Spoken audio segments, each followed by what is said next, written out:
Vendors called out their wares. The sharp tang of dyes mingled with the ever-present scent of leather and wool, while the clatter of wooden carts echoed off cobblestones worn smooth by centuries of footsteps. Loomhaven was a city ruled by threads, by tailors and their guilds, whose magical garments shaped both power and fate. Elin moved silently between shadowed doorways and bustling stalls, a slight figure cloaked in rags that had seen better days. Her dark hair, tangled and unkempt, brushed against the rough fabric of her patched tunic as she crouched beside a pile of discarded cloth scraps. Fingers nimble and quick, she sifted through the remnants of enchanted garments, searching for anything of value. To others, these scraps were refuse, but to Elin, they were survival. A sharp cry from a nearby merchant startled her, but Elin's focus remained unbroken. Her sharp eyes caught a flicker of movement, a pale glow beneath a heap of torn fabric. Curious, she reached in, pulling free a small, irregular fragment that pulsed faintly with an otherworldly light. The threads shimmered with a subtle iridescence, unlike anything she had seen before. As her fingers closed around the fragment, warmth blossomed in her palm, spreading like liquid fire through her veins. Her breath caught, and she stumbled back against the brick wall, heart pounding. The magic was unlike the simple enchantments she knew. It felt alive, ancient, and deeply powerful. An awakening stirred within her, a dormant spark bursting into flame. Unbeknownst to Elin, eyes watched from the shadows. Cloaked figures, their garments marked with the sigil of the Guild of Weavers, whispered urgently among themselves. "The girl from the alleys," one murmured. "She holds the fragment. This changes everything." The guilds had long maintained a fragile dominance, weaving their influence through every layer of Loomhaven's society. But the resurgence of the Threadwright legacy, the original creators of fabric magic, threatened that balance, and Elin, unwitting and untrained, was at the center. That night, Elin sought refuge atop a crumbling rooftop overlooking the sprawling city. Below, lanterns flickered, casting golden pools of light that danced along the narrow streets. The air was thick with smoke and secrets, and the distant murmur of the guild houses hummed like a living thing. She traced the glowing threads in her hand, feeling the pulse of magic entwining with her own heartbeat. Questions flooded her mind. What was this power? Why had it chosen her? And what dangers now shadowed her steps? In the quiet solitude above the city, Elin made a silent vow. She would uncover the secrets woven into the fragment, no matter the cost. For in a world ruled by threads and stitched lies, the fate of Loomhaven might just hinge on the hands of a street urchin who dared to dream beyond the fabric of her station. The first thread had been pulled, and the tapestry of destiny began to unravel. The city was awakening, but the alleys where she made her home were still cloaked in shadow. A place where the forgotten scraps of fabric and whispered secrets mingled in the cool air. She clutched the torn fragment of cloth she had found the day before, a shimmering scrap that seemed to pulse faintly with a magic she could not yet understand. With each step, the fragment's subtle glow beckoned her forward, guiding her toward a refuge she barely dared to hope for. Master Corwin's workshop was a small, cluttered room tucked between two larger, more imposing guild houses. A faded wooden sign above the door read simply Tailor, its paint chipped and worn. Elin hesitated outside, the scent of linen and mothballs drifting through the cracked window. Gathering her courage, she pushed open the door, and a bell tinkled softly overhead. Inside, the workshop was a sanctuary of threads and cloths. Spools of every color stacked haphazardly alongside bolts of fabric that seemed to hum with quiet potential. The walls were lined with sketches of intricate patterns and faded parchments covered in strange symbols. At a worn wooden table sat Master Corwin, his eyes lifting slowly behind thick spectacles as he regarded her with a mixture of suspicion and weary curiosity. "What brings you here, child?" he asked, voice gravelly but not unkind. Elin swallowed hard, but held the fragment out. "I found this, I think it's magic." Corwin's eyes narrowed as he took the cloth, his fingers trembling ever so slightly as he examined the shimmering threads. "Where did you get this?" "I don't know," Elin admitted. "It was in the market, among discarded scraps. But when I touched it, I felt something inside me." The old tailor's gaze softened. "Very few can sense the magic woven into fabric. You might have a gift or a curse." Over the next several hours, Elin stayed in the workshop, absorbing all Corwin was willing to teach. He began with the basics, how magic could be embedded into cloth, by weaving threads spun from rare materials enchanted by the guilds. He showed her simple stitching patterns that could summon a breeze or harden fabric into armor. The complexity of the craft was staggering, each stitch a calculated act of will and precision. "This is the Stitcher's Code," Corwin explained, tracing a finger over an ancient parchment, a sacred set of laws and techniques passed down through the guilds. "It governs not just how magic is sown, but who may wield it." Elin's eyes widened. "Why is it so secret?" "Power," Corwin said grimly. "The guilds guard their knowledge jealously. They use it to control the city and to keep the truth hidden." As the day wore on, Elin's questions grew bolder.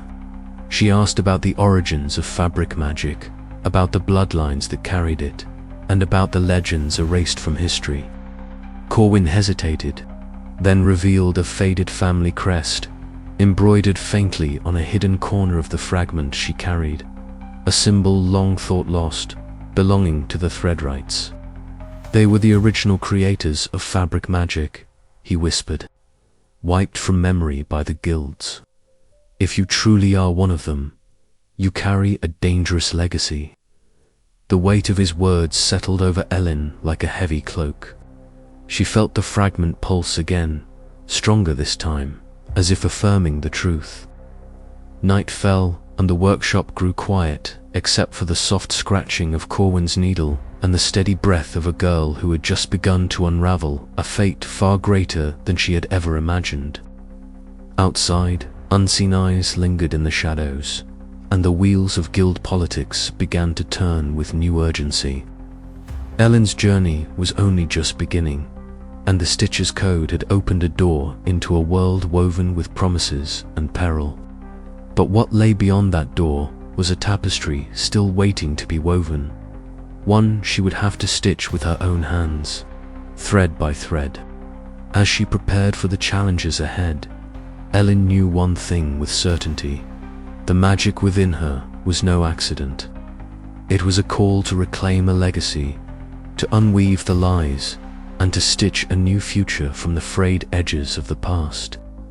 And with that resolve, she took her first true step into the dangerous, dazzling world of fabric magic.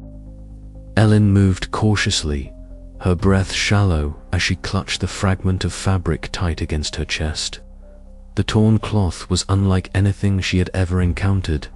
Its fibers shimmered faintly, as if alive, and the pattern sewn into it seemed to ripple beneath her fingertips. She ducked into the alcove of a forgotten shop, its windows dusty and cracked, the air thick with the scent of mothballs and old leather. The fragment's hidden message had teased her mind all day, a puzzle woven in stitches too precise to be mere decoration. Elin's eyes narrowed as she traced the delicate embroidery, her fingers careful not to disturb the fragile threads. Slowly, a series of symbols emerged, sigils that pulsed softly with latent magic. This could be it," she whispered, voice trembling with awe and dread. The coded message hinted at something ancient, a prophecy whispered in forgotten tongues, and buried beneath centuries of guild secrets. Meanwhile, high above the bustling streets in the opulent chambers beneath the guild hall, the air was thick with tension. The council of guildmasters gathered around a great table, its surface a tapestry of glowing threads that writhed like living serpents under their gaze. Each guild was represented, the weavers in deep blue and silver, the stitchers in crimson and gold, the tailors in emerald and onyx. Their faces were drawn and wary, eyes flickering with suspicion and fear.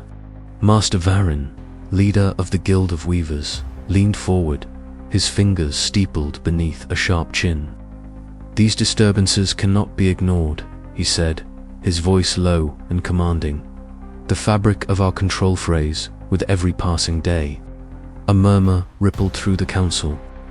"The street urchin," another voice said bitterly. "Elin, she carries that fragment. What if she is the key to the prophecy?" Varian's eyes gleamed with a calculating light. "Then we must watch her closely. If she truly holds the legacy of the Threadwrights, we cannot allow her to unravel our dominion."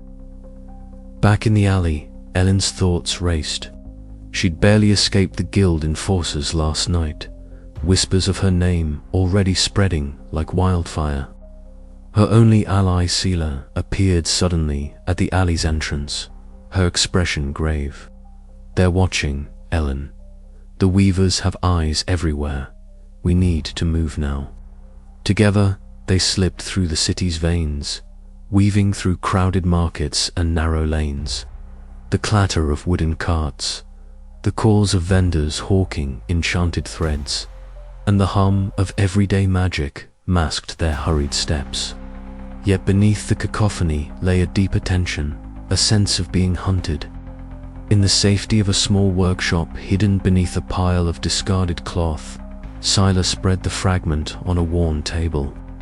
"Look here," she said, pointing to a sequence of stitches that glowed faintly under the lantern's light. "This is a cipher map encoded in fabric magic." Elin leaned in, heart pounding as the symbols began to reveal a path, one that led beneath the city itself. "A vault," she breathed. "Forbidden knowledge." Suddenly, a soft rustling outside shattered the fragile calm. Elin's hand darted to the small dagger at her belt. Shadows flitted past the window, and the unmistakable silhouette of a guild enforcer loomed just beyond the glass. "They're here," Elin whispered. "We have to disappear before they find us." The night air bit cold as they vanished into the labyrinth below. Loomhaven, the coded message, a beacon and a burden. The guild's shadows were long, and the threads of fate tangled tighter with every step. Elin's journey had only just begun, and the fabric of her world was about to unravel in ways she could never have imagined. As dawn threatened the horizon, Master Varin stood alone in his chamber, gazing at the fragment now held in his possession, a piece stolen by his spies. He traced the delicate embroidery with a gloved finger, a slow smile curling at the corners of his mouth. "Let the weaving begin," he murmured, his voice a vow and a warning. The city of Loomhaven stirred awake beneath a sky painted with pale gold, unaware that the very foundations of its power were shifting. Elin's discovery had set in motion a chain of events that would challenge the guilds, the magic they controlled, and the hidden bloodlines that could change everything. The game of shadows and threads was underway, and no one would emerge unscathed. The coded message pulsed softly in Elin's pack, its secrets waiting to be unraveled. But with every stitch she uncovered, the danger grew and the prophecy loomed ever closer. What fate awaited the girl who could unweave the entire magical system? Only the threads of time would tell. And so, beneath the looming towers and tangled alleys of Loomhaven, the battle for the soul of fabric magic began. Seated hunched over his old wooden table, Elin's fingers trembled slightly as they traced the intricate pattern sewn into the torn fragment of fabric she had found in the alleys. The stitches pulsed faintly, a secret language woven into the cloth's very fibers, waiting to be unraveled. "You see it now, don't you?" Merrick's voice was a hoarse whisper, laced with both caution and wonder. "The stitch isn't just decoration, it's a code. A map sewn into the very threads of history." Elin nodded, her eyes wide, reflecting the patchwork of glowing threads. She could feel an ancient pulse emanating from the fragment, like a heartbeat echoing from a long-forgotten past. But what does it mean? Where does it lead? Merrick shuffled closer, his gnarled fingers hovering just above the fabric, never daring to touch it outright. Beneath Loomhaven lies a labyrinth, built centuries ago by the first Threadwrights. They hid knowledge, their secrets, the guilds have desperately tried to erase. Determined, Elin packed what little she had and followed Merrick through the twisting back alleys and forgotten stairways that descended deep below the city. The air grew damp and heavy, thick with the scent of moss and dust disturbed after generations of silence. Her footsteps echoed against cold stone, and every shadow seemed to stretch into something alive. The labyrinth was a tangle of corridors and chambers, each more confounding than the last. Elin's fingers brushed against the walls, which were embedded with shimmering threads that glowed faintly in response to her presence. It was as if the very fabric of the city itself was alive beneath her feet. Suddenly, the passage ahead shimmered, and a figure materialized before her spectral guardian, woven entirely from strands of enchanted cloth. Its form flickered like a tapestry caught in a breeze, eyes glowing with an ethereal light. It blocked the passage silently, threads coiling and twisting, ready to ensnare. Elin's heart pounded. She reached into her satchel and withdrew the fragment, holding it aloft. A surge of warmth pulsed through her fingertips, and the ancient magic within the fabric responded. Slowly, she began to weave a counterspell, threading her own magic into the air, matching the Guardian's movements with precision. The Guardian hesitated, then recoiled as Elin's weaving began to unravel the tightly bound enchantments that powered it. With a final shimmer, it dissipated into a cascade of luminous threads, disappearing into the shadows. Beyond the Guardian lay the vault. The massive chamber was lined with shelves of ancient textiles, glowing scrolls, and delicate instruments. Each piece hummed with dormant magic, holding the stories and spells of the original Threadwright mages, who had once shaped the very foundation of fabric magic. Elin moved through the vault with reverence, her fingers brushing against the ancient cloths. The knowledge here was staggering. Techniques for weaving spells that could unmake enchantments, fabrics that could bend time, and patterns that held the power to reshape reality itself. Yet, the most profound revelation was a set of codices revealing how the guilds had rewritten history to suppress the Threadwright legacy and maintain their dominion. A quiet resolve settled over Elin. This knowledge was more than a treasure. It was a key to freedom.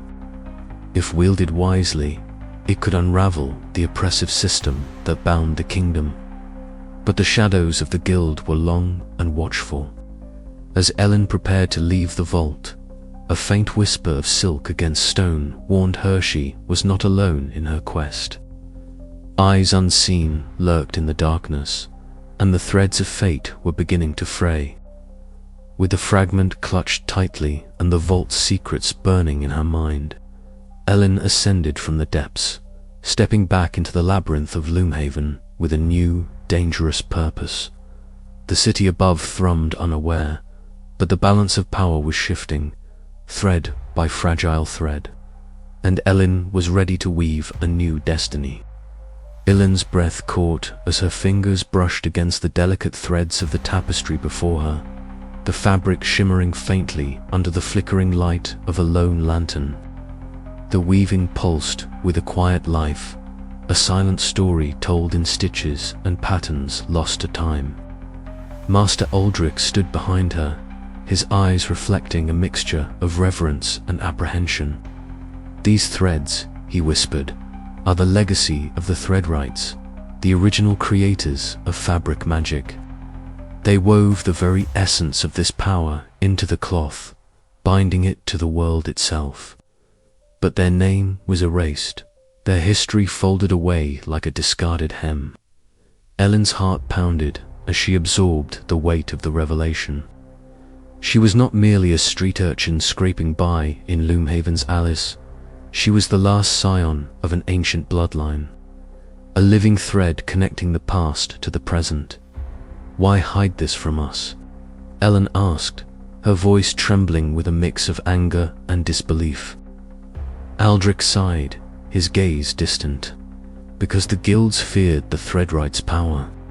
They rewrote history to control fabric magic for their own ends, suppressing those who could unweave their carefully crafted order." The chamber seemed to close in as Elin processed the magnitude of her heritage. Her fingers tingled with anticipation and fear. The magic dormant within her stirred, eager to be awakened. Days turned into nights as Elin, under Aldrich's wary tutelage, began to experiment with her newfound abilities in the cluttered workshop of a forgotten tailor, cluttered with spools of enchanted thread and scraps of shimmering fabric. She learned to feel the pulse of magic woven into garments. It was unlike anything the guild taught tailors knew. Instead of binding magic tightly, Elin could gently untangle it, thread by thread, unraveling enchantments with a thought. One evening, under the glow of a waning moon filtered through cracked skylights, Elin took a cloak imbued with protective wards. Her hands glowed faintly as she traced invisible patterns, drawing the magic from the fabric. The cloak shimmered and then dissolved, its radiant sparks flickering like fireflies before fading into the night air. "Incredible," Mara exclaimed, watching from the shadows. "You're not just a tailor, you're a Threadwright." But power like hers could not remain hidden for long. Word spread quickly through the whispering alleys and gilded halls. Guildmaster Varin, leader of the dominant tailor guild, summoned a council. His eyes, cold and sharp as a needle's point, fixed on Elin as she was brought before them. "You defy the order that has held Loomhaven together for centuries," he declared, his voice a chilling blend of authority and menace. "Your claims are heresy. Your powers a threat to the balance we maintain." Elin met his gaze unflinchingly. "The balance you maintain is built on lies and fear.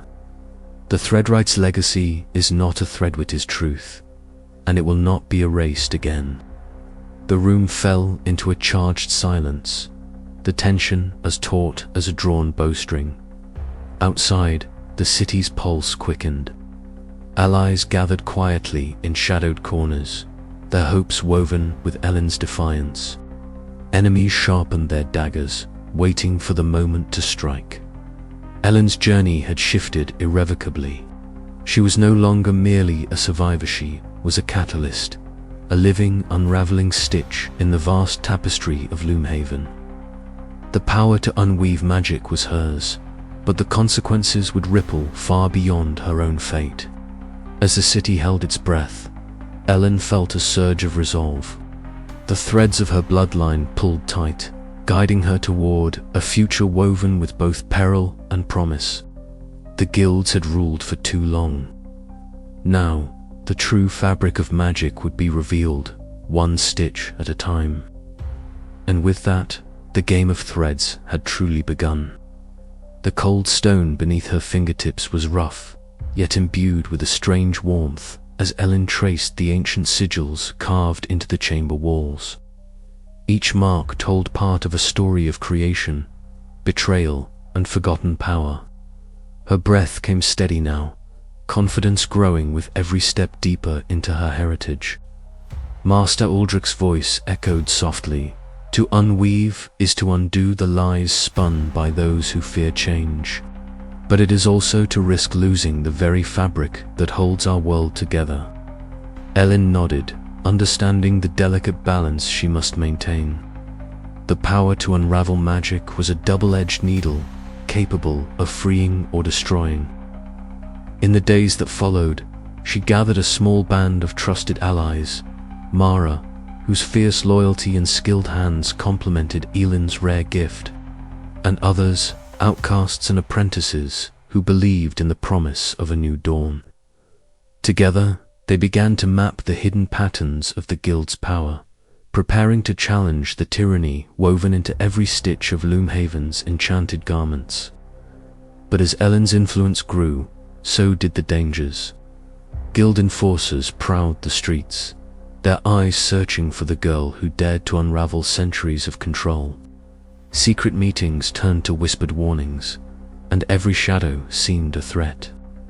Yet, in the quiet moments when the city slept and the moonlight danced on silver threads, felt the strength of her ancestors coursing through her veins. She was a Threadwright, born to weave and unweave the destiny of fabric magic. The guilds had ruled for too long. Now, the true fabric of the world would be rewoven, and Elin would be the needle that stitched a new beginning. As the chapter closes, the tension between past and future hangs thick in the air. Elin's discovery of her bloodline and the awakening of her powers mark a turning point, not just for her, but for all of Loomhaven. The threads of revolution are tightening, and the coming conflict promises to unravel everything the guilds have built. The question remains, will Elin's newfound legacy empower her to reshape the kingdom, or will the forces arrayed against her snip the thread of hope before it can take hold? Only time will tell, and the fabric of fate is poised on the edge of the next stitch.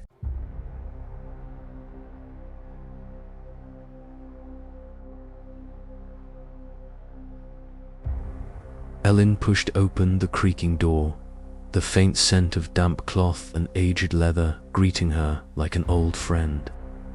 Marek, the outcast tailor, looked up from his workbench, his eyes wary but not unkind. "You're late," he said gruffly, though the corners of his mouth twitched with suppressed amusement. Elin shrugged, dropping the torn fragment of legendary fabric onto the table. "I brought what I promised." Sira, perched on a rickety stool nearby, leaned forward, her silver-streaked braid catching the candlelight. "You really think this rag can change anything?" Elin met her gaze steadily. "It's not just the fabric, it's what it represents. A legacy the guilds tried to erase. If we expose their lies, we can start to unravel their control." Marek rubbed his chin thoughtfully, then nodded. "We're risking everything by standing with you, Elin. The guilds don't forgive easily." "Neither do I," Elin replied, her voice low and firm. They spent hours poring over scraps of enchanted cloth, weaving plans and sharing secrets. Marek's knowledge of forbidden stitches and Sira's daring innovations blended into a tapestry of rebellion. Yet beneath their optimism, Elin sensed the delicate tension, distrust lurking like a loose thread, ready to unravel their fragile alliance.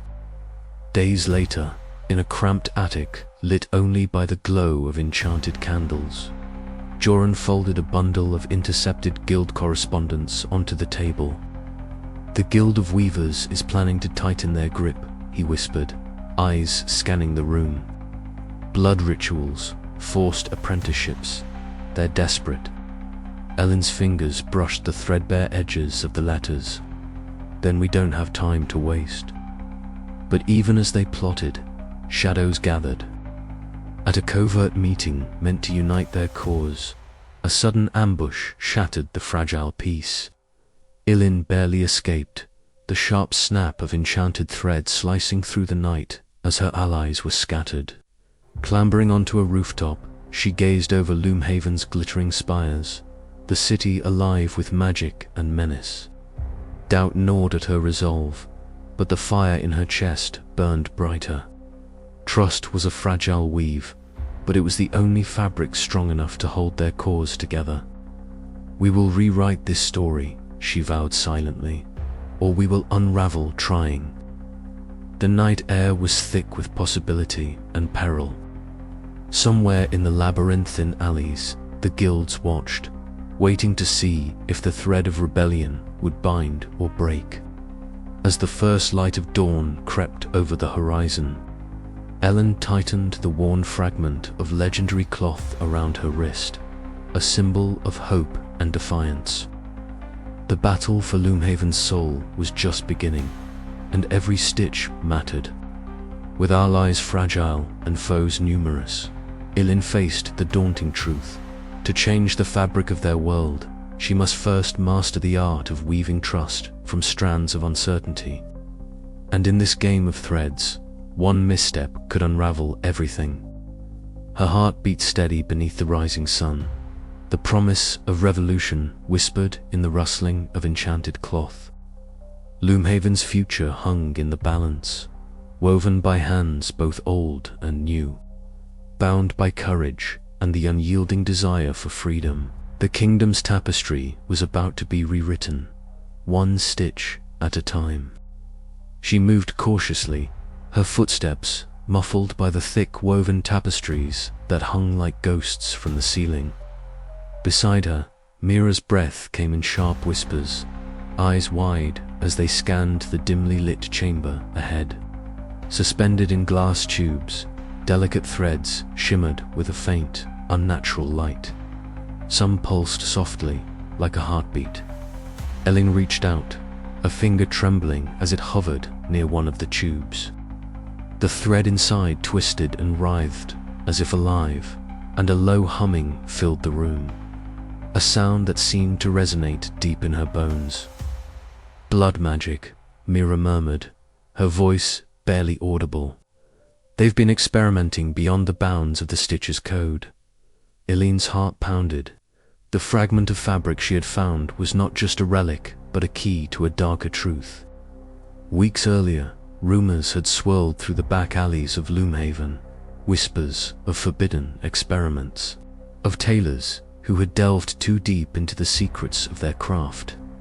Now, standing amidst the evidence, Elin understood the magnitude of what was at stake. The guilds were no longer just political powers. They were architects of a magic corrupted by ambition and blood. Her mind flashed back to the coded message sewn into the fragment. The warnings it carried now made terrifying sense. The guilds were not only suppressing the Threadwright legacy, but actively trying to rewrite the very fabric of magic itself. Later that evening, cloaked by shadows and the flickering glow of candlelight, Elin slipped into the grand guild hall. The air was thick with the scent of beeswax and ink. The walls lined with tapestries depicting the guild's storied history, a history that now seemed stained with lies. Master Roderick and Councillor Varn stood near a heavy oak table, their voices hushed but sharp. "The blood experiments yield promising results," Roderick said, his eyes gleaming with cold satisfaction. "We can enhance garments beyond the old limits, bending magic to our will." Varn nodded slowly. "But the Threadwright bloodline is the threat. Their resurgence could unravel our work." Elin's fists clenched. The conspiracy was deeper than she had imagined. A tangled web of power and fear woven through every stitch of the guild's authority. Days passed in a blur of secret meetings and whispered plans. With Myra's help, Elin deciphered a tapestry stained with dried blood, a map of hidden chambers and coded sigils marking places where the experiments had been conducted. Each symbol was a knot in the larger conspiracy, tying the guild's fates to a dangerous new magic. Confrontation was inevitable. One evening, Beneath the vaulted arches of the guild's shadowed corridors, Elin faced Master Roderick. The elder's expression was unreadable, eyes narrowing like a hawk sizing its prey. "You tread where you should not," he warned, voice low and dangerous. "The people deserve the truth," Elin replied, her voice steady despite the storm inside. "Your experiments poison the very magic we depend on." Roderick's lips curled into a thin smile. "Power requires sacrifice. Blood is the loom upon which our future is woven." The words chilled Elin, but they steeled her resolve. The guild's grip was tighter than ever, but the hidden bloodlines whispered of a power beyond their control, a legacy that could unweave the corruption and restore balance. As the chapter closed, Elin and Mira fled into the night, the weight of their discovery pressing heavily upon them. The threads of conspiracy had tightened, and the path forward was fraught with peril. Yet in the darkness, a single spark of hope flickered, the promise that the ancient magic of the Threadwrights might still be reclaimed. The guilds would not yield without a fight, but neither would Elin. The next steps were unclear, but one thing was certain: the very fabric of Loomhaven's magic was unraveling, and she held the needle that could either mend it or tear it apart forever. The faint hum of magic pulsed through the thread, a rhythm that seemed to echo the beat of her own heart. As the evening light faded beyond the cracked window pane, her vision blurred, the edges of the room dissolving into a silken mist. Suddenly, she was no longer surrounded by the familiar scent of linen and dye, but stood before an immense celestial loom that stretched beyond sight. Its frame was wrought from gleaming silver, and from its massive spindles flowed threads of pure light, weaving an ever-changing tapestry that shimmered with the colors of dawn and dusk. The air thrummed with a power both ancient and alive. A voice, soft yet resonant, whispered through the threads. "This is the loom of fate, child of the Threadwrights. Here, destinies are woven and unwoven, the fabric of magic itself shaped by those who dare to touch the strands." Elin's breath caught in her throat. The visions she had glimpsed before paled in comparison to this overwhelming presence. She reached out, her fingers trembling, yearning to grasp the luminous threads, to understand the very source of the magic that coursed through her veins. Then darkness swallowed the vision, and she was back in the workshop, Mara's gentle hand on her shoulder grounding her. "The loom is no mere myth," Mara said, her eyes reflecting the flickering candlelight. "It is the heart of all fabric magic, but it is also a burden. To control it is to bear the fate of the world." Over the following days, Mara led Elin through the dusty archives beneath the guild houses, where forgotten tomes lay buried beneath layers of dust and time. The air was thick with the scent of aged parchment and moth-eaten wool. As Mara spoke of the Threadwrights, the original creators of fabric magic, Elin felt the weight of her heritage settle upon her shoulders. "They were more than tailors," Mara intoned solemnly. "They wove the very essence of magic itself, until they were betrayed and erased from memory." Armed with this knowledge, Elin resolved to seek the loom of fate, believing it held the key to unraveling the guild's oppressive grip. She shared her plan with Kellen, the quick-witted rogue tailor who had become her steadfast companion. "Dangerous but necessary," Kellen said, eyes gleaming with fierce loyalty. "I'm with you every step." Their journey led them beyond Loomhaven's towering spires into the wild outskirts where magic thrummed more freely. The forest greeted them with a symphony of rustling leaves and distant calls, but beneath the natural beauty lay an unease. Vines intertwined like threads of living fabric, shimmering faintly in response to Elin's touch. Some vines aided their passage, parting gracefully. Others twisted and coiled, testing their resolve. "The land itself is woven with magic," Kellen murmured, eyes scanning the shadowed underbrush. Be ready for anything. After days of travel, they reached a cavern veiled in glowing threads that pulsed with an ethereal light.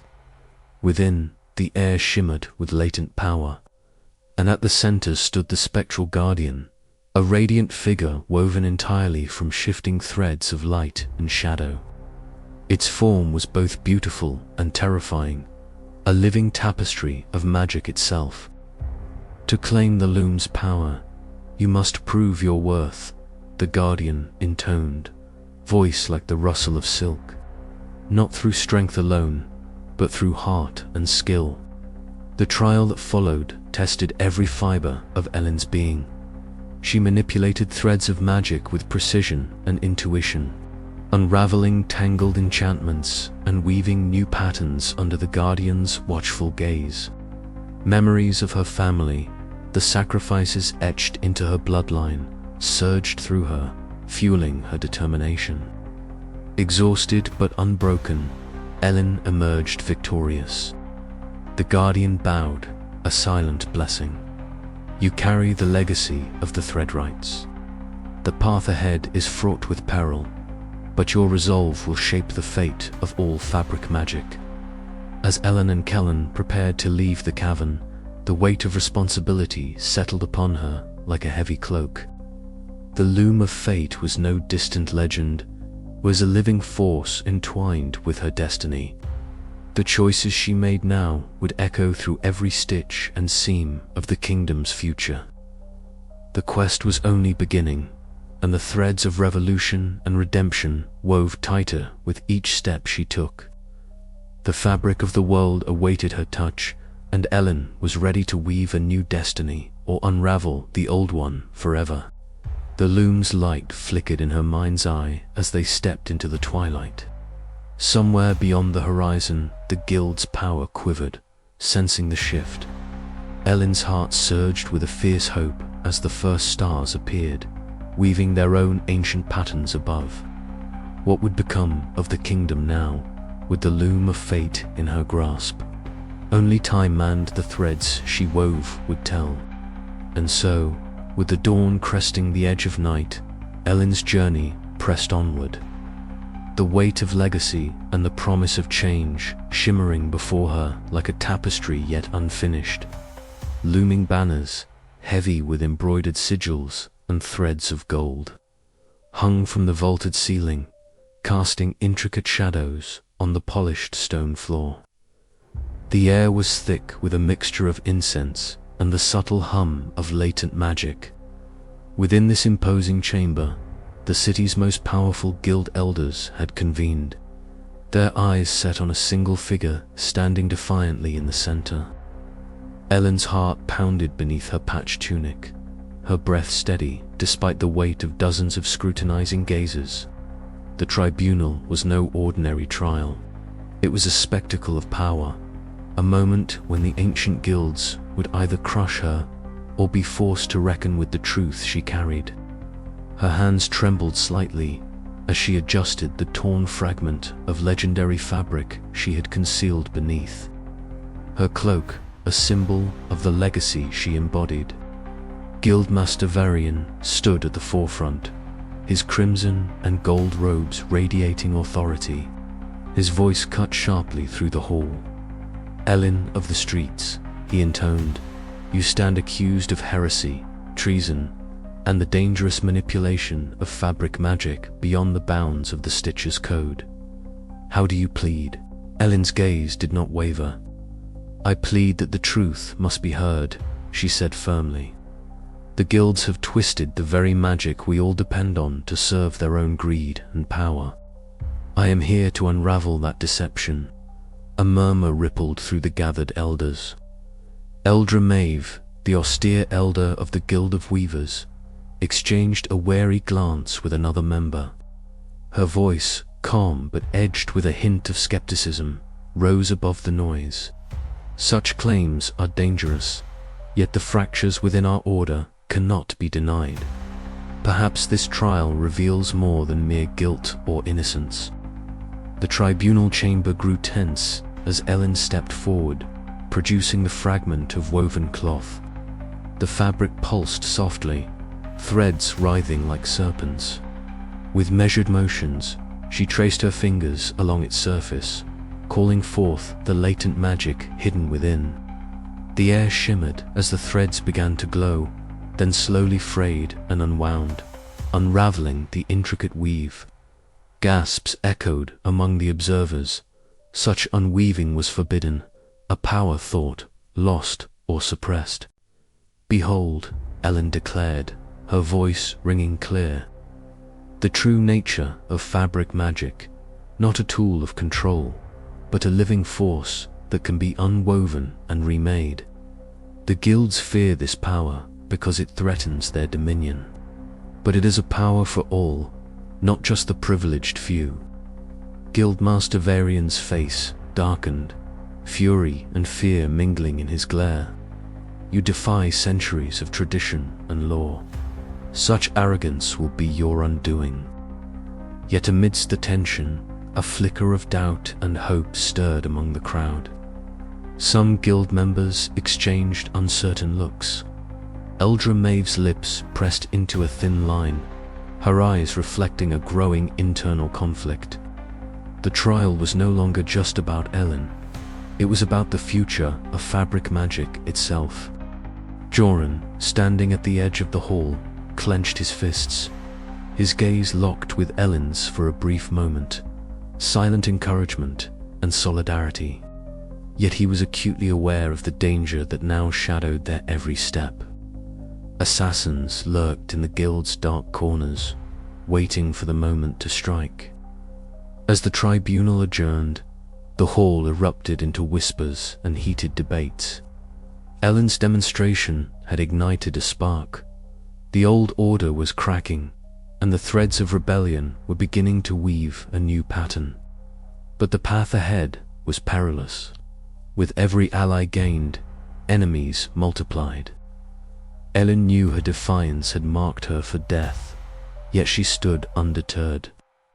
The fate of Loomhaven and the kingdom itself now hung in the balance, woven by the hands of those brave enough to challenge the loom of destiny. The trial had ended, but the true struggle was only beginning. Outside the guild hall, the night air was crisp and carried the distant sounds of the city, the clatter of horse hooves, the murmur of late wanderers, and the occasional sharp cry of a street vendor closing shop. Elin slipped through shadowed alleys with Joran close behind, their footsteps muffled by the soft fabric of their coats. "They won't forget what you did in there," Joran whispered, eyes darting nervously. "The guilds will send hunters." Elin nodded, her jaw tight. "Then we must be ready." This trial was just the first stitch in unraveling their hold. Under the watchful eyes of the stars, the threads of fate were pulling taut. Loomhaven's destiny and that of the entire kingdom was about to be Elin darted through the labyrinthine streets, her breath sharp in the damp air. Behind her, the relentless thunder of heavy boots pounded against cobblestones, echoing the fury closing in like a tightening noose. "Faster," Toron urged, his voice low but urgent as he kept pace beside her. His cloak, a patchwork of guild scraps, head scavenged, flapped behind him, soaking up the rain like a sponge. Elin's fingers clutched the fragment of legendary fabric hidden beneath her tattered tunic, the source of the dormant magic awakening within her. She could feel its pulse, faint but insistent, as though the cloth itself whispered promises and warnings. The guild enforcers were close. Their uniforms, stitched with glowing sigils that pulsed with malicious light, made them spectral hunters in the night. Their leader, a towering figure masked beneath a hood, gestured sharply. "Surround her. No one escapes the guild's justice." Elin's heart hammered, but she refused to slow. She knew the city's every secret corner, every crooked wall and hidden passage.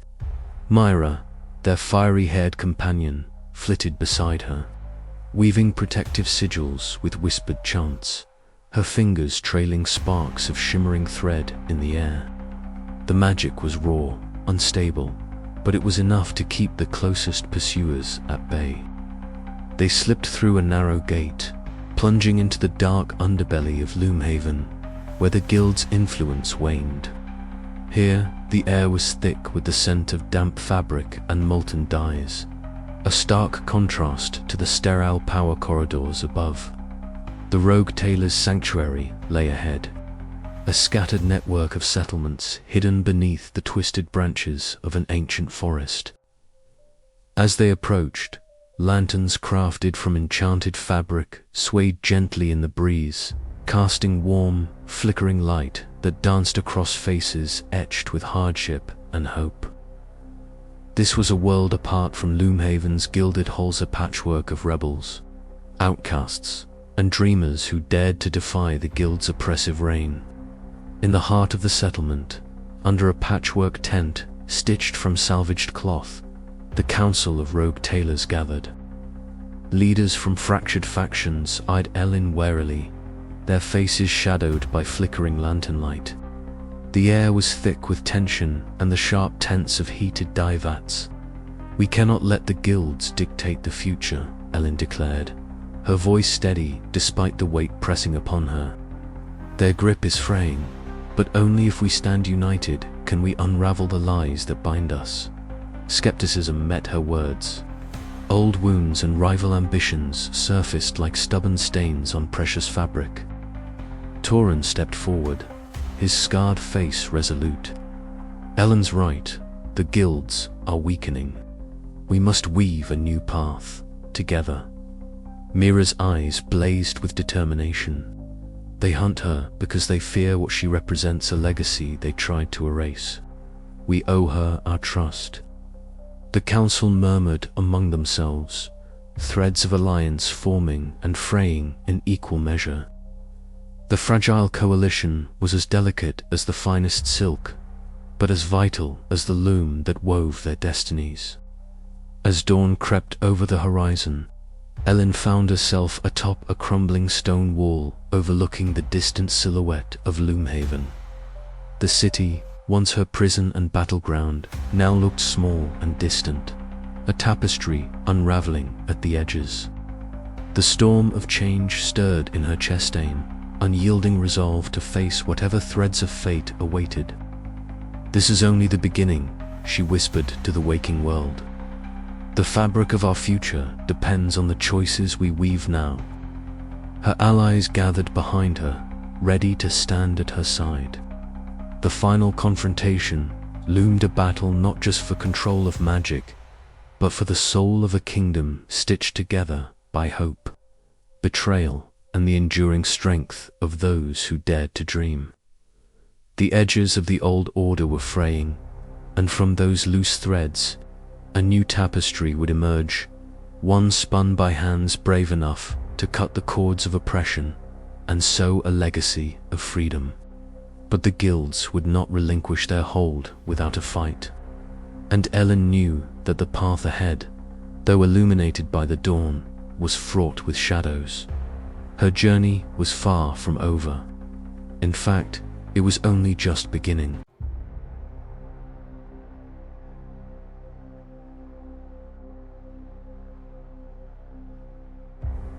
The air was thick with the scent of lavender and aged parchment, a scent that clung to the heavy wooden door as she pushed it open. Inside, Mara's workshop was a sanctuary from the chaos outside. Shelves lined the walls, overflowing with spools of thread that glimmered faintly in hues of silver, gold, and deep sapphire. Ancient textiles hung from the rafters, their patterns intricate and alive with a magic that whispered secrets only the oldest tailors knew. The room was dim, lit by a single lantern whose flame flickered like the heartbeat of the very fabric that surrounded them. Mara herself was seated behind a worn oak table, her silver-streaked hair braided tightly against her head. Her eyes, sharp and luminous, regarded Elin without a word. The older woman's hands moved with the grace of a master, pulling a slender needle through a patch of midnight blue cloth that shimmered as if woven from the night sky itself. Elin's breath caught. "You are the silent seamstress," she whispered, awe coloring her voice. Mara nodded once, her expression unreadable but not unkind. She gestured to a worn chair opposite her, inviting Elin to sit. The apprentice's fingers trembled as she settled down, her gaze fixed on the delicate dance of needle and thread. "Fabric magic," Mara began softly, "is not merely about weaving threads. It is about weaving life, history, and intention into every stitch. But there are weaves lost to time techniques that the guilds have forbidden, fearing their power. I have preserved them." With no further words, Mara lifted a length of cloth and began a silent demonstration. The threads pulsed with a faint light, intertwining and unraveling in an intricate pattern that seemed to shift and breathe. Elin felt the magic tug at her senses, a resonance deep within her bones. "Show me," Elin breathed, reaching out. Mara's eyes softened. "Then you must unlearn what you have been taught and listen to the fabric itself." Days stretched into weeks as Mara guided Elin through the ancient weaves. Their lessons were silent conversations, hands weaving, unraveling, and reweaving threads that shimmered like liquid starlight. Elin's confidence grew with each practiced stitch, the magic flowing more freely, yet demanding a deeper respect and connection. One evening, by the dim glow of candlelight, Mara revealed a hidden tapestry concealed beneath layers of dust and cloth. The image was haunting. Figures of majestic tailors, the Threadwright scored, in a moment of catastrophic collapse, their faces etched with determination and despair. The colors were faded, but the story was clear. The guilds had not only rewritten history, but had nearly erased the Threadwrights from memory. They were the original creators, Mara said quietly. Their magic was pure, unbound by the constraints the guilds later imposed. But fear and envy led to their downfall. Elin's heart clenched. The legacy she carried was heavier than she had imagined, but also more vital. As the chapter deepened, Elin practiced the newly learned weaves under Mara's watchful eye. The fabric responded to her touch like a living entity, threads glowing and pulsing with latent energy.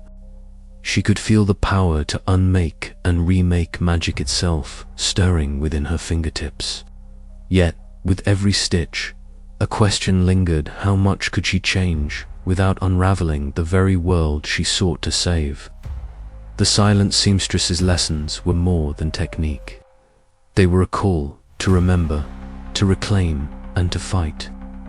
As Elin prepared to leave the sanctuary of the workshop, the weight of history and hope intertwined like the threads she now commanded. Outside, the alleys of Loomhaven waited, dark and restless, but Elin was no longer just a street urchin. She was a thread in the greater tapestry of revolution, ready to weave a new destiny. And somewhere in the shadows, unseen eyes watched, waiting for the moment Elin would reveal the true power of the silent seamstress's gift. Her journey was only beginning. In the shadows of narrow alleyways, Elin moved with practiced stealth, her patched cloak pulled tight around her slender frame. Every footstep was measured, every breath controlled. As she navigated the labyrinthine streets toward the heart of the Guild of Weavers' domain. For weeks, the rebellion had gathered rumors of a dark pact brewing between the guilds and outside forces who sought to monopolize the very essence of fabric magic. Tonight, Elin intended to confirm those whispers and, if possible, disrupt the impending threat. The grand hall of the Guild of Weavers loomed before her, a towering edifice of stone and stained glass that shimmered faintly with woven enchantments. Guards patrolled the perimeter, their cloaks embroidered with the guild's sigil, a silver spindle entwined with a serpent. Elin slipped past them, aided by a shadowy figure, Sarah, a nimble and trusted ally whose quick wit and deft fingers had saved them more than once. Inside, the air was thick with the scent of fresh dyes and aged parchment. The corridors twisted like the threads the weavers so expertly manipulated, leading Elin deeper into the guild's sanctum. She kept close to the walls, her eyes adjusting to the flickering candlelight that cast long, dancing shadows. In a secluded chamber, muffled voices reached her ears. Peering through the crack of a heavy wooden door, Elin spotted Master Varin, the Guild of Weavers' formidable leader. His violet robes shimmered under the candlelight, embroidered with ancient silver sigils that pulsed faintly with magical energy. Beside him stood Councillor Draylen, an elder whose shifting robes betrayed his secretive nature. The two men exchanged a sealed scroll, their expressions grave. Elin's pulse quickened. This was no ordinary meeting. She and Sira exchanged a glance. The stakes were higher than they had imagined. Carefully, Elin retrieved a small, enchanted mirror from her satchel, angling it to glimpse the scroll's contents. Her sharp eyes caught the intricate weave of arcane scriptan alliance forged between the guilds and mercenary factions from beyond Loomhaven's borders, promising mutual control over fabric magic and its resources. A cold wave of betrayal washed over her. This collusion not only threatened the rebellion, but endangered the entire city. The guilds, sworn to uphold tradition and protect their craft, were instead conspiring to tighten their grip, silencing any dissent. Sira's whisper broke the silence. "We need to warn the others." Elin nodded but hesitated. The revelation complicated everything. How could they fight a power so vast and intertwined? Trust within their ranks would be fragile after this. As the meeting drew to a close, Elin and Sira slipped away, navigating the hall's maze-like passages with renewed urgency. Outside, the cold night air bit at her face, sharpening her resolve despite the storm of doubts. Back at their hideout, Elin spread the stolen scroll before the gathered rebels. Murmurs rippled through the room as the truth settled among them. "They've tied themselves to mercenaries, outsiders, who care nothing for our city or its people," Elin said, voice steady despite the weight pressing upon her. "We face not just the guilds, but a coalition determined to monopolize magic itself." Questions flew. How to confront such overwhelming power? Could they trust their own allies? The path forward was perilous. Elin's mind raced, recalling her lessons from the old tailor. The secrets hidden in the threads of history, and the legacy she carried. This betrayal was a knot tangled deep within the fabric of their world, but if unraveled with care, it could be undone. She met Sira's eyes. "We must adapt. Our fight is no longer just against the guilds, it's against a web of deceit that spans beyond Loomhaven. But we will find a way. We have to." Yet, tonight, the city pulsed with a new, fierce energy. The central square, once a place of quiet commerce and whispered deals, was transformed into a stage for revolution. Elin, standing atop a rickety wooden platform, scanned the sea of faces before her teller's apprentices, common focal, bound by shared suffering and a desperate hope. Her breath caught for a moment, the weight of what she was about to do settling in. Around her, torn banners fluttered in the evening breeze, their fabric frayed but still vibrant with rebellious colors. The scent of damp earth mingled with smoke rising from distant fires, a grim reminder of the city's simmering unrest. Raising her voice, clear and unwavering despite the pounding of her heart, she spoke. "Brothers and sisters of Loomhaven, for too long we have been bound by threads woven by those who seek only to control and enslave us. The guilds have stitched lies into the very fabric of our lives, denying us the magic that should belong to all. Today, we cut those threads. Today, we rise." A roar erupted from the crowd, a wave of sound that swept through the narrow streets and alleyways like a tidal force. Elin's words had ignited a fire, and it spread with furious speed.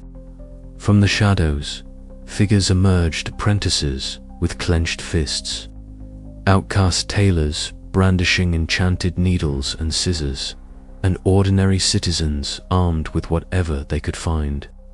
The revolution was no longer a whisper, it was a storm.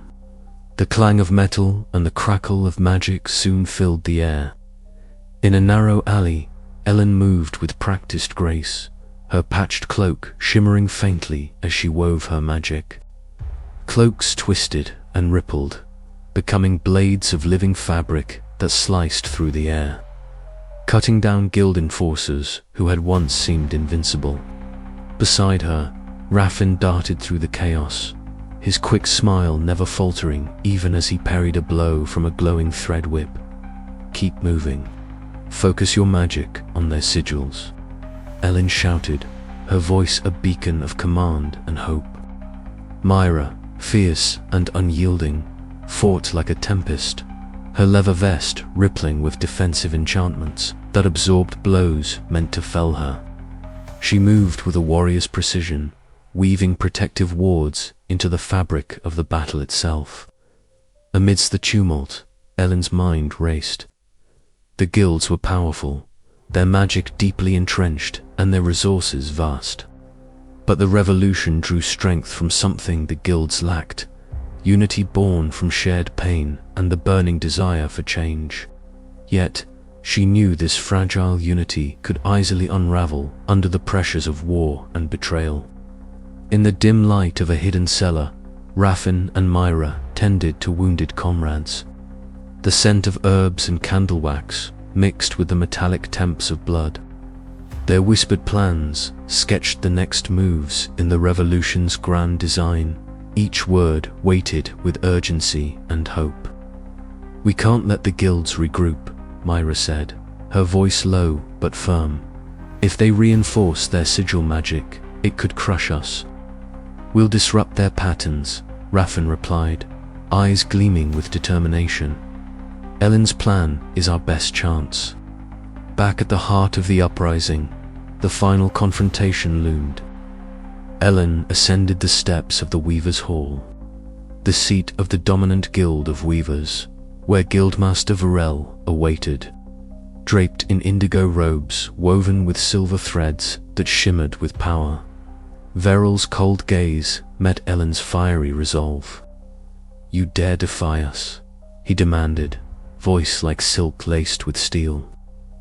"I dare to unweave the lies you've spun," Elin replied, standing tall amidst the gathering storm. "This city belongs to its people, not your gilded cages." The tension crackled like static electricity as the two forces prepared to clash. Around them, the city held its breath. The battles that followed were fierce and unrelenting. Magical garments became weapons robes that could slice through stone, cloaks that shielded from the deadliest spells, and gloves that manipulated the very threads of reality. Each skirmish wove a new pattern of resistance and sacrifice. Yet even as victories were claimed, Elin felt the strain of leadership weigh heavily upon her.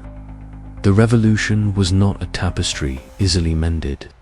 It was a living, breathing fabric fraying at its edges. Trust was fragile, and old wounds threatened to tear the movement apart. But she pressed on, driven by the vision of a world where fabric magic was free, shared, and vibrant. As night deepened, the city's skyline shimmered with the flickering lights of fires and the ethereal glow of magic. Elin stood upon the battlements, her gaze fixed on the horizon where dawn promised a new beginning. The road ahead was uncertain, fraught with danger and sacrifice, but the fabric of revolution had been woven and there was no turning back. "This is only the beginning," she whispered to the wind, her voice carrying the promise of change. And with that, the kingdom of threads began to unravel and to be reborn. Master Coldrith's garment was unlike any she had seen. The silken threads shimmered faintly with an otherworldly glow, and intricate patterns pulsed softly under her touch. The sigils, she realized, were not mere decoration, but a living conduit of magic. This was the source of the guild leader's dominance, a hidden language, woven into their clothing that amplified their control over fabric magic. Her mind raced as she recalled the whispered rumors and half-glimpsed secrets shed gathered over months. The guild's power was not simply skill or tradition, but a carefully guarded system of enchantments embedded in their very garments. These sigils had been lost to common knowledge, but here they were, glowing defiantly in the dim light. "Elin," a voice whispered behind her. She turned to see Tamsin, eyes alight with urgency. "We can undo this. If we can find the right pattern, we can disrupt the sigil's power." Together, they set to work beneath the flickering glow of enchanted lanterns. The room filled with the clatter of needles and the soft rustle of fabric as they wove a counter-pattern, a complex design intended to unravel the sigils. Magic, Tamsin's hands flew over the threads, weaving with a deftness born of desperation and hope. Elin guided the pattern, her knowledge of the ancient Threadwright's techniques illuminating their path. Outside, the city simmered with unrest. The revolutionaries whispered of change, but none had yet struck a blow this direct against the guild's power. Tonight, that would change. The next day, the guild hall buzzed with uneasy anticipation. Elin strode into the grand chamber, her patchwork coat heavy with the counterweave. The guild leaders gathered, draped in their sigil-embroidered robes, faces stern and unyielding. "Masters of the guild," Elin began, voice steady despite the storm of emotions within. "You wield power not earned by skill or honor, but by deceit woven into your very garb. This ends now." She revealed the counterweave, holding it aloft. As she stepped forward, the sigils on the guild leader's robes flickered and dimmed, their glow fading like dying embers. A murmur swept through the chamber, shock, disbelief, and an undercurrent of fear. Master Coldrith's eyes narrowed, but even he could not deny the unraveling of his power. The hall fell into a tense silence, broken only by the soft rustle of fabric and the pounding of hearts. In that moment, the old order began to fray. Elin's revelation was a beacon for the oppressed tailors and apprentices who longed for change. The revolution gained momentum, emboldened by the knowledge that the guild's dominance was not invincible. Yet, as the sigils faded, Elin felt the weight of what was to come. The guild leaders would not relinquish their power quietly. This victory was but a thread in the vast tapestry of a struggle that would test every fiber of her resolve. She met Tamsin's gaze, determination mirrored in her eyes. "We've begun to unravel their hold," Elin said softly. "Now we must weave a new future, one stitch at a time." Outside, the city's fabric magic shimmered with newfound possibility, the patterns of power shifting beneath the surface. The battle for Loomhaven's soul had entered a new, perilous phase, and Elin was at its very heart, weaving hope from the threads of rebellion. Elin crouched before a cluttered table, ancient scrolls and tattered fragments of cloth strewn about like pieces of a broken puzzle. Her fingers trembled slightly as she traced the faded sigils embroidered on the fabric, the threads whispering secrets long buried beneath the weight of guild lies. "Look at this," she murmured, her voice barely audible over the silence. "These symbols, they're not mere decoration. They're markers of the original Threadwrights, erased from every official record." Mira leaned in, her fiery hair catching the lantern light as her eyes widened. "Are you saying the guilds fabricated the entire history of fabric magic?" Elin nodded, biting her lip to steady the surge of emotions threatening to overwhelm her. More than that, the system was designed to enslave, to control. The guilds suppressed the Threadwright bloodlines to monopolize power. Outside, the city of Loomhaven carried on unaware. Its bustling streets a stark contrast to the solemn revelation unfolding below. Hours later, in a narrow alley veiled by the night, Roland slipped into their circle, clutching a bundle of parchments wrapped in worn leather. His scarred face was etched with fatigue and fear.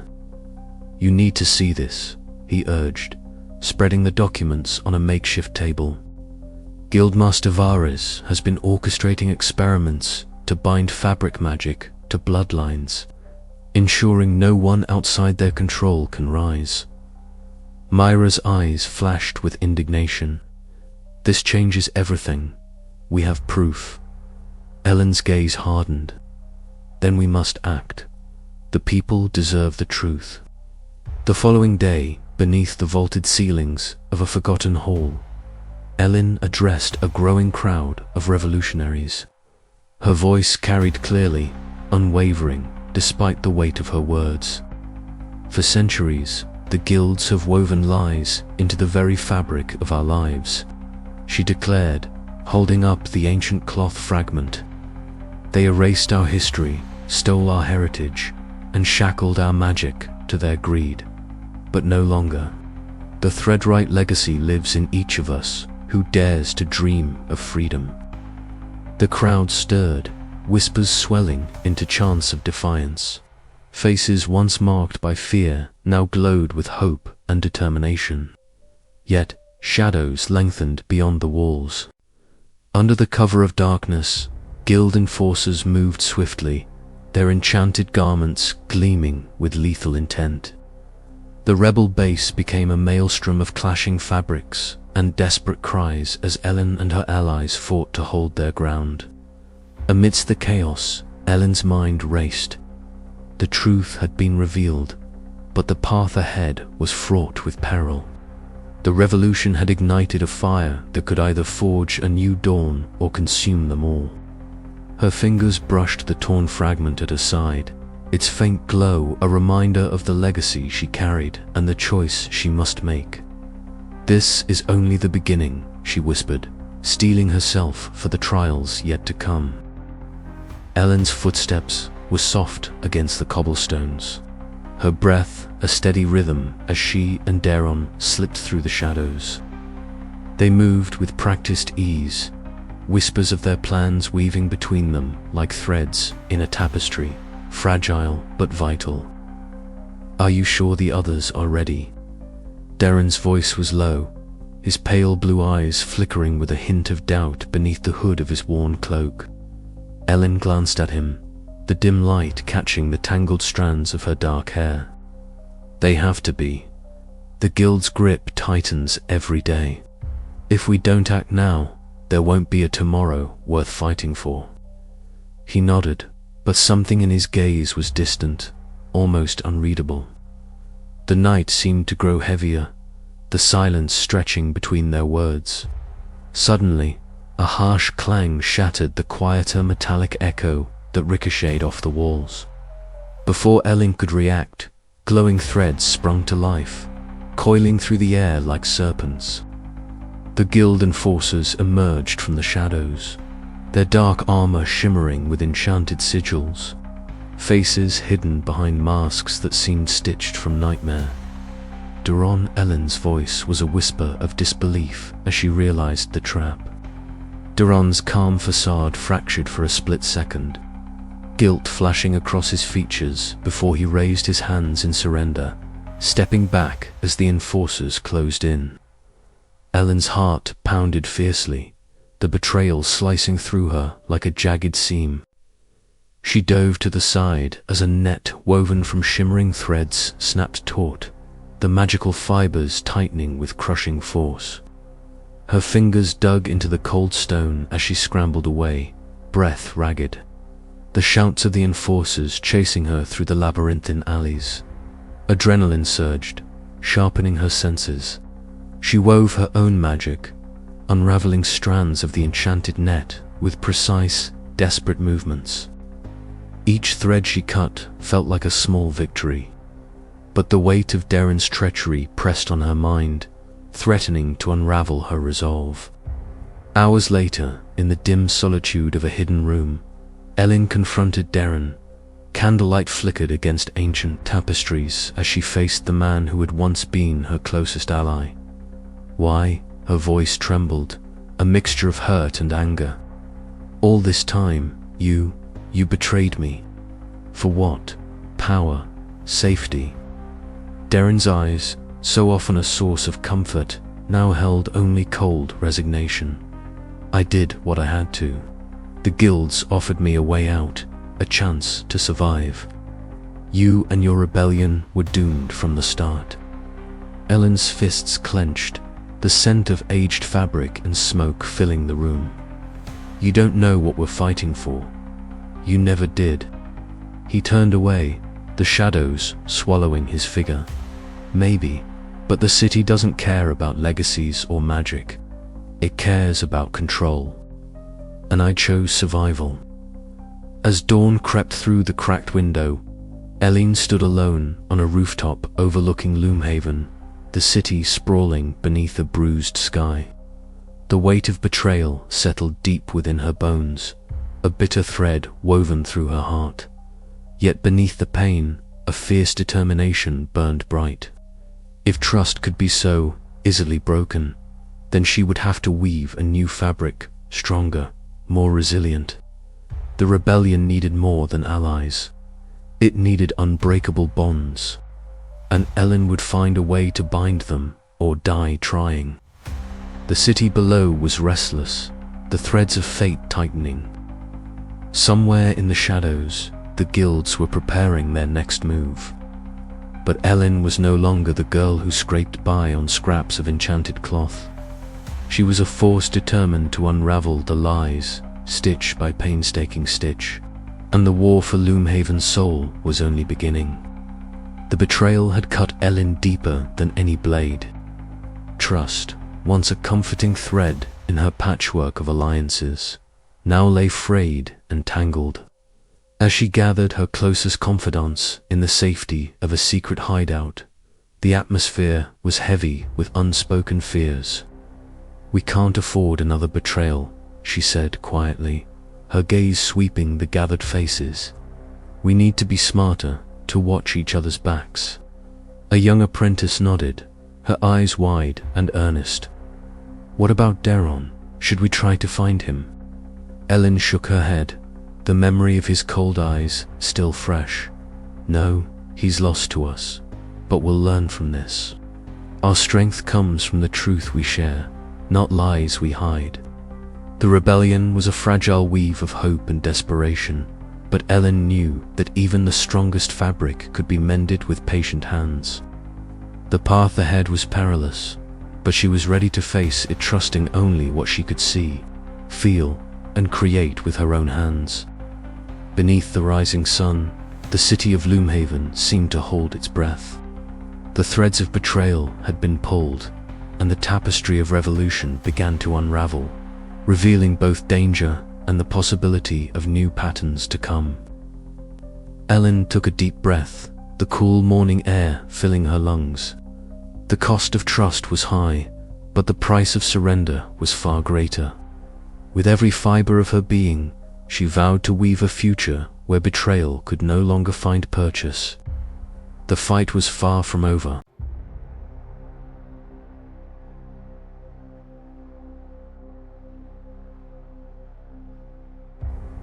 Elin sat hunched over a large piece of cloth, her fingers deftly weaving together fragments of cloth torn from countless garments, some gifted by allies, others scavenged from the remnants of battles past.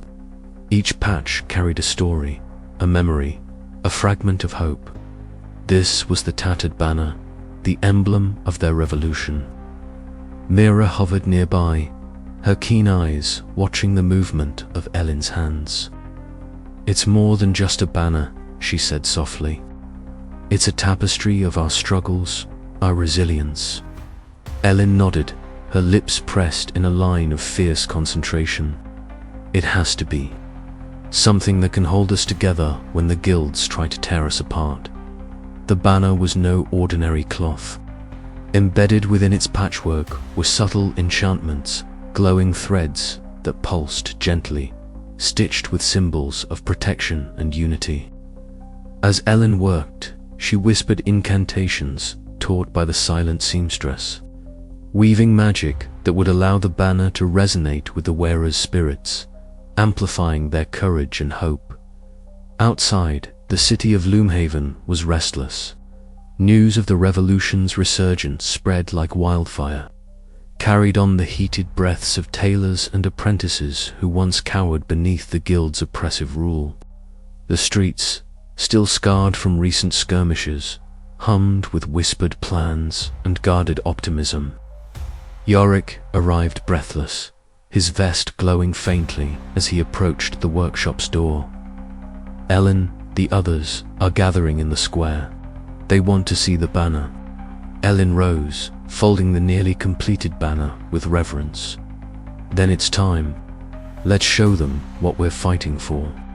The square was alive with a sea of faces, tailors, apprentices, outcasts, and common folk all drawn together by a shared yearning for change. As Elin stepped forward, the crowd fell silent. She unfurled the tattered banner, its colors vivid against the grey stone of the city. The banner shimmered softly, threads glowing and shifting as if alive, breathing the spirit of the revolution itself. A murmur of awe rippled through the crowd. The banners of the guilds, once symbols of dominance and fear, paled in comparison to the raw, vibrant energy emanating from this patchwork creation. It was a tapestry of hope, defiance, and unity. Elin's voice rang clear, strong, and unwavering. This banner is not just cloth. It is our promise to tear down the lies, to weave a new future where fabric magic serves all, not just the few.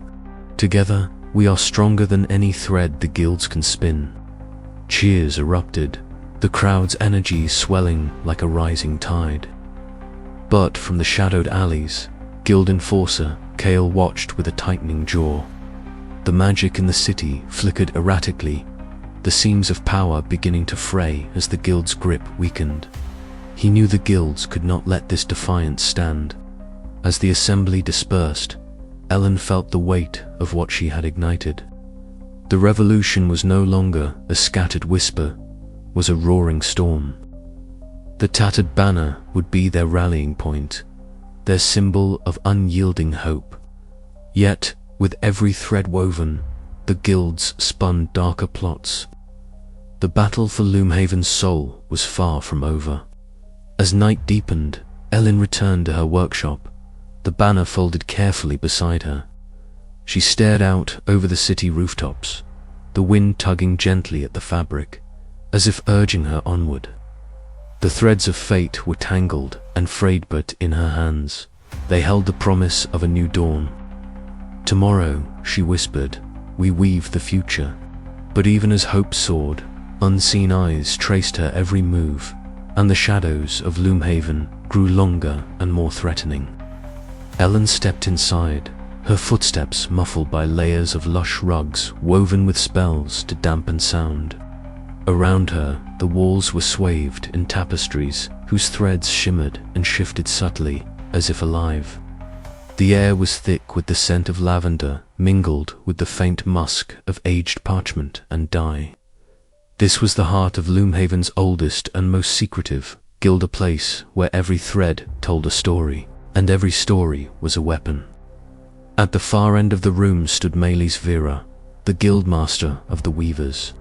Her regal bearing was impossible to ignore. Draped in a flowing gown of shimmering silver threads that seemed to ripple like liquid moonlight, she regarded Elin with sharp, calculating green eyes. A crown of woven metallic filaments crowned her dark hair, each delicate piece humming faint magic. Melis's lips curled into a subtle, knowing smile as Elin approached. "Welcome," Elin of the Threadwrights, Melis intoned, her voice smooth as silk but edged with steel. I trust your journey through the city's underbelly has prepared you for this meeting. Elin's gaze did not waver. I did not come for pleasantries, Melis. The bloodshed must end. The guilds are tearing the city apart, and we both know it won't stop until someone weaves a new pattern. A flicker of amusement passed over Melis's face, bold words from a street urchin. Yet, you have blood thicker than most, it seems. The two women circled one another like dancers in a deadly ritual, each aware that every word, every gesture, was a stitch in a larger tapestry of power. Jorin stood silently nearby, his eyes scanning the chamber for threats, ready to intervene if diplomacy faltered. Tell me, Melis said, folding her hands, what do you truly seek? Peace, revenge, or the unraveling of all we have built? Balance, Elin replied firmly. The guilds have twisted fabric magic into chains. It's time to free it for everyone. Their conversation deepened, peeling back layers of half-truths and carefully guarded secrets. Melis revealed the existence of a hidden tapestry stored within the guild's vault, a chronicle of intertwined bloodlines and ancient pacts. With a graceful motion, a servant unfurled the tapestry across a polished table. Threads glowed softly, depicting two families whose fates had been woven together centuries ago. Elin's breath caught as she recognized the sigil embroidered within the weaved mark of the Threadwrights. Our families. Melis nodded solemnly. Bound by blood and betrayal. Our ancestors crafted this system to protect fabric magic, but it became a cage. The revelation reshaped the battlefield between them. What was once a simple fight for power now bore the weight of shared legacy and complex histories. A ceasefire, Melis proposed quietly. Not because I trust you, but because I fear what comes if we do not. Elin met her gaze, the tension between them a palpable thread stretching taut. Agreed, but this piece is fragile, like a single stitch holding a torn garment. As the meeting concluded, Elin stepped out into the chill twilight of Loomhaven. The city's rooftops glistened faintly under a veil of mist, the distant hum of magic weaving through the air like a living thing. Her cloak fluttered against the cool breeze, a patchwork of hope and defiance. Here, the trees grew tall and wild, their branches weaving a canopy that filtered sunlight into a soft, dappled glow. Elin stepped cautiously along the mossy path, her senses alert to every whisper of the forest. The air was thick with the scent of damp earth and blooming wildflowers, but beneath it pulsed something more, an undercurrent of magic, raw and untamed. She had heard tales of the fringe communities, scattered enclaves beyond the guild's reach, where tailors practiced fabric magics, outlawed or forgotten within the city walls. The guilds feared these places, dismissing them as relics of a chaotic past, but Elin knew better. If she was to unravel the guild's dominance, she needed allies and knowledge beyond anything Loomhaven could offer. After hours of careful travel, she emerged from the forest into a hidden village nestled in a valley. The buildings were crafted from woven branches and living vines, their walls shimmering faintly with threads of enchanted fabric. Villagers moved with quiet purpose, their garments a riot of colors and textures, many stitched with glowing runes and shifting patterns that seemed to breathe with life. A tall woman with silver-streaked braids approached, her sharp eyes assessing Elin with a mixture of curiosity and caution. "You're far from the city, outsider," she said, her voice steady but warm. "I am Mara, leader of this community. What brings you to the fringe threads?" Elin bowed her head respectfully. "I seek knowledge and allies. The guilds have twisted fabric magic into chains. We need to remember what it was meant to be." Mara studied her a moment longer before nodding. "Then you have come to the right place. Come, we have much to show you." Inside a communal hall, Elin watched as Mara performed a weaving ritual unlike any she had seen. Threads of pure light danced between her fingers, twisting and knotting into symbols that shimmered with a strange energy. The air hummed with power as the fabric seemed to pulse with a heartbeat of its own. "This is the old way," Mara explained. "Magic that flows through the fabric itself, not just bound by guild sigils or codes. We draw from the living tapestry of the world." Elin felt a thrill of awe and possibility. This knowledge could turn the tide of the rebellion. Yet, it came with dangers. These magics were forbidden precisely because they defied control. That evening, Elin met with Joran, an elder mage and keeper of the Fringe's scattered histories.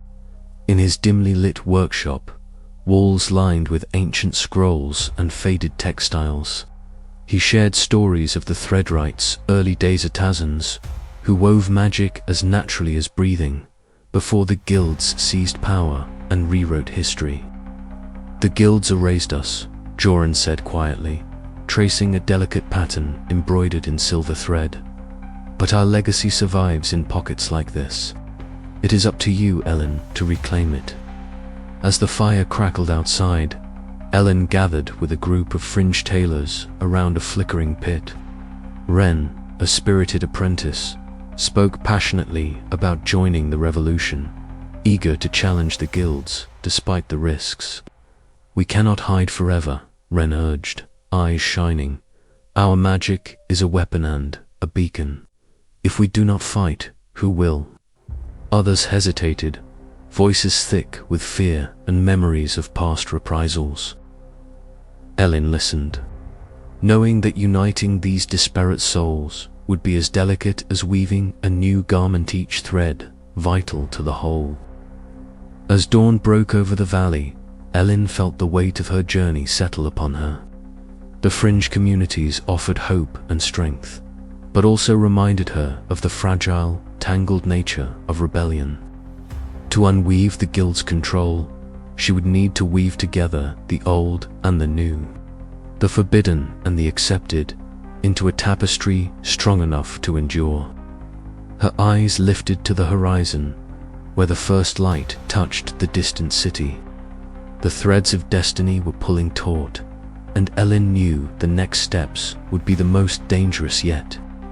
"This is only the beginning," she whispered to herself, as the wind carried the promise of change through the trees.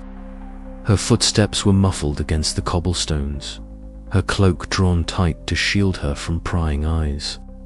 The city pulsed above her with restless energy, the distant clang of hammer on metal, the murmur of voices plotting rebellion, but beneath it all, a secret waited. At the heart of the old quarter, hidden behind a false wall in an abandoned tailor's workshop, lay the entrance to a forgotten passage. Elin traced her fingers along the faded embroidery stitched into the door's edge, a subtle sign she had recognized from the fragment of fabric that had started her journey. Taking a deep breath, she pushed open the door and descended. The underground chamber was cloaked in shadows, lit only by flickering candlelight that cast dancing patterns on walls lined with bolts of fabric and ancient weaving tools. A faint, musty scent of aged textiles mingled with the sharp tints of beeswax. From the gloom, a figure stepped forward, man whose presence commanded attention without arrogance. "Welcome, Elin," he said, his voice low but steady. Marek, leader of the clandestine guild faction, regarded her with piercing grey eyes that seemed to see beyond appearances. His silver-streaked hair framed a face etched with careful lines of experience and restraint. "Why have you brought me here?" Elin asked, her tone guarded. "Because the threads of your fate are entwined with ours," Marek replied. "We exist in the seams between the guilds, unseen but not powerless. Our purpose is to maintain balance, to prevent any one faction from unraveling the entire weave. Elin's mind raced. This secret faction, apparating from the shadows, explained the subtle shifts she had sensed in the guild politics. But their motives remained unclear. "We do not seek dominion," Marak continued, "but the survival of fabric magic itself. The guild's corruption threatens to tear the kingdom apart. You, with your heritage and your power to unweave, are a key to that future." As Marak spoke, Elin's thoughts flickered to her Alistalia, whose steadfast loyalty had been her anchor. Jarvan, whose nervous energy had brought vital intelligence. Could she trust this shadow guild? Their existence had been a secret for centuries, and revealing them could fracture her coalition. Back at the rebel hideout, Elin conferred with Talia in a quiet corner. The room buzzed with the hum of sewing needles and whispered plans. Their voices dropped to whispers, heavy with doubt. "They claim to preserve balance," Talia said. "But what if their definition of balance serves their interests? We've fought too long to be pawns in another game." Elin nodded, her gaze steady. "Yet their knowledge and resources could tip the scales in our favor. We face enemies on all sides. Isolation could be our undoing." The decision weighed on her, the fabric of trust fraying at the edges. Later, Jarvan approached with a folded piece of ancient textile, its surface alive with cryptic patterns that shimmered faintly under the torchlight. The fabric felt almost alive, humming with dormant magic. "This came from their vaults," Jarvan whispered. "It might hold secrets about fabric magics, origins and the true nature of the Threadwrights." Elin unfolded the cloth carefully, tracing the delicate weave, symbols intertwined with strands of silver and gold, hinting at power and knowledge lost to time. The revelations stirred a mix of hope and unease. Could this be the key to dismantling the guild's oppressive hold? Or was it a thread leading into deeper danger? As twilight bled into night, Elin found herself alone atop a rooftop overlooking Loomhaven. The city stretched before her, a tapestry of lights and shadows woven together. The last rays of sun wove golden threads through darkening clouds, mirroring the turmoil in her heart. She knew the coming days would demand courage she had yet to summon. To confront the guilds and the secret faction, to wield her power responsibly, and to hold fast to the vision of a free and vibrant kingdom. The seam of shadows had been revealed. Now, Elin must decide how to stitch her path forward, knowing that every choice would ripple through the fabric of their world. "The balance of power is fragile," she whispered to the wind, "but so is hope." With resolve hardening like steel beneath her skin, Elin stepped into the night, ready to weave the next chapter of her destiny. Elin stood at the edge of the city's ancient walls, her eyes fixed on the bustling market below where the first signs of the destabilization had begun to manifest. Garments woven with magic, once vibrant with life, now shimmered erratically, their glowing threads flickering like dying embers in the wind.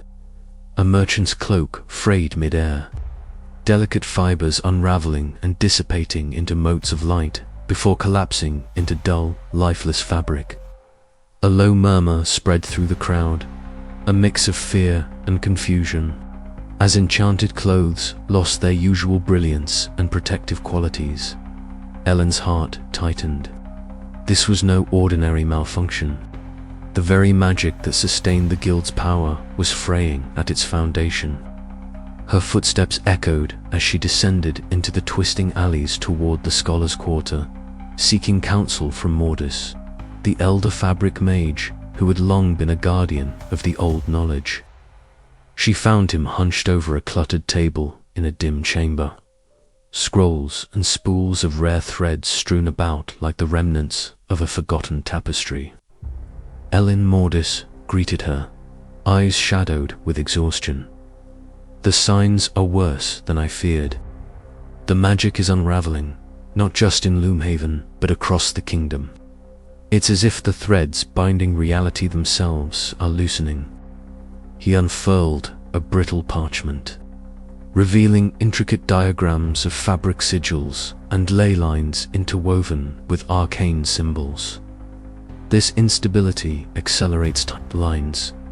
Spells fail mid-weave. Enchantments collapse. The loom of fate's influence, wanes. Our very source is weakening. Elin absorbed the grim news, her mind racing. Is there a way to stop it, to mend the weave? Mordis shook his head slowly. Not with the methods we know. The old ways are breaking down. You, with your unique heritage, may hold the key, but time is short. Determined, Elin sought out Tara, a rogue tailor versed in fringe fabric magics practiced beyond guild scrutiny. In a cluttered workshop filled with bolts of shimmering cloth and glowing dyes, Tara demonstrated a desperate solution.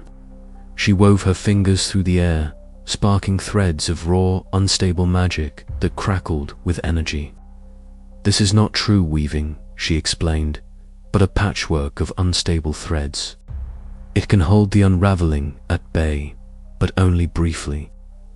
Elin watched as the fragile magic shimmered with volatile colors, hope flickering amidst the chaos. Yet even this temporary fix carried wrist sparks could ignite, or the threads could snap, causing further damage. The city's guild envoys soon arrived, their presence a storm of finely tailored robes pulsating with defensive enchantments. They cornered Elin in the great hall, their voices cold and commanding. Your actions threaten the stability of fabric magic itself, the lead envoy declared. Cease your rebellion or face the consequences. The guilds will not allow chaos to unravel the order we've maintained for centuries. Elin met their gaze with fierce defiance. The order you protect is built on lies and fear. The magic is dying because it is bound by your control. It's time for change, whether you like it or not. As tempers flared and accusations flew, the city's fragile peace teetered on the edge of collapse. Outside, the winds picked up, carrying with them the eerie sound of thread snapping, a haunting symphony of a world fraying apart. Elin knew that the coming days would demand sacrifices and courage beyond anything she had faced. The very fabric of the kingdom was unraveling, and she stood at the center of the storm, the weight of legacy and destiny pressing down like a tightening seam. The question remained, could she weave a new future from these frayed threads, or would the entire kingdom fall into ruin? With resolve hardening like tempered steel, Elin prepared to face the uncertain path ahead, knowing that the winds of unweaving would test all she held dear. The air was thick with dust and the faint scent of aged fabrica, reminder of the legacy she was about to uncover. Before her stood the loom the legends spoke of, colossal and awe-inspiring. Its wooden frame carved with runes that pulsed faintly with magic. "This is the Threadwright's loom," Mara said softly, her voice reverent. "It holds the power to rewrite the very fabric of magic." Elin stepped closer, eyes wide as the loom's glowing threads seemed to respond to her presence, shimmering with potential. She reached out hesitantly, her fingers brushing against the shuttle. The threads vibrated, humming a tune that seemed ancient, almost alive. "Be warned," Mara cautioned. "The power here is unlike any you have wielded. It can unravel everything or weave a new future." Elin nodded, determination settling in her chest. "I have to try. For the Threadwrights, for everyone enslaved by the guilds." With Mara's guidance, Elin began to manipulate the loom, sending patterns weaving and unwinding in mesmerizing displays. The threads responded to her will, forming symbols and sigils that shifted the very essence of fabric magic. It was intoxicating, overwhelming. Kale's voice broke through the haze. "Careful, Elin. This power isn't just magic, it's the foundation of our world. Sweat beaded on her forehead as Elin wrestled with the loom's demands. Visions flashed before her eyes, a world where fabric magic thrived free from corruption, but also one where the magic tore apart, leaving chaos and ruin. The weight of the choice pressed down on her. "What if I destroy everything?" she whispered, voice trembling. "Or what if you save everything?" Mara replied. "The loom doesn't choose for you." Minutes stretched like hours as Elin wove patterns of hope and change, the loom's threads glowing brighter with each pass. The chamber trembled, dust falling from the ceiling as power surged. Finally, Elin stepped back, breath ragged. Before her lay a tapestry of luminous threads, a new blueprint for fabric magic, fragile yet full of promise. "It's done," she said, voice steady but soft. "Now we begin the true weaving." Outside, the world waited, poised on the edge of transformation. The legacy of the Threadwrights reborn in the hands of one who dared to unweave and reweave fate itself.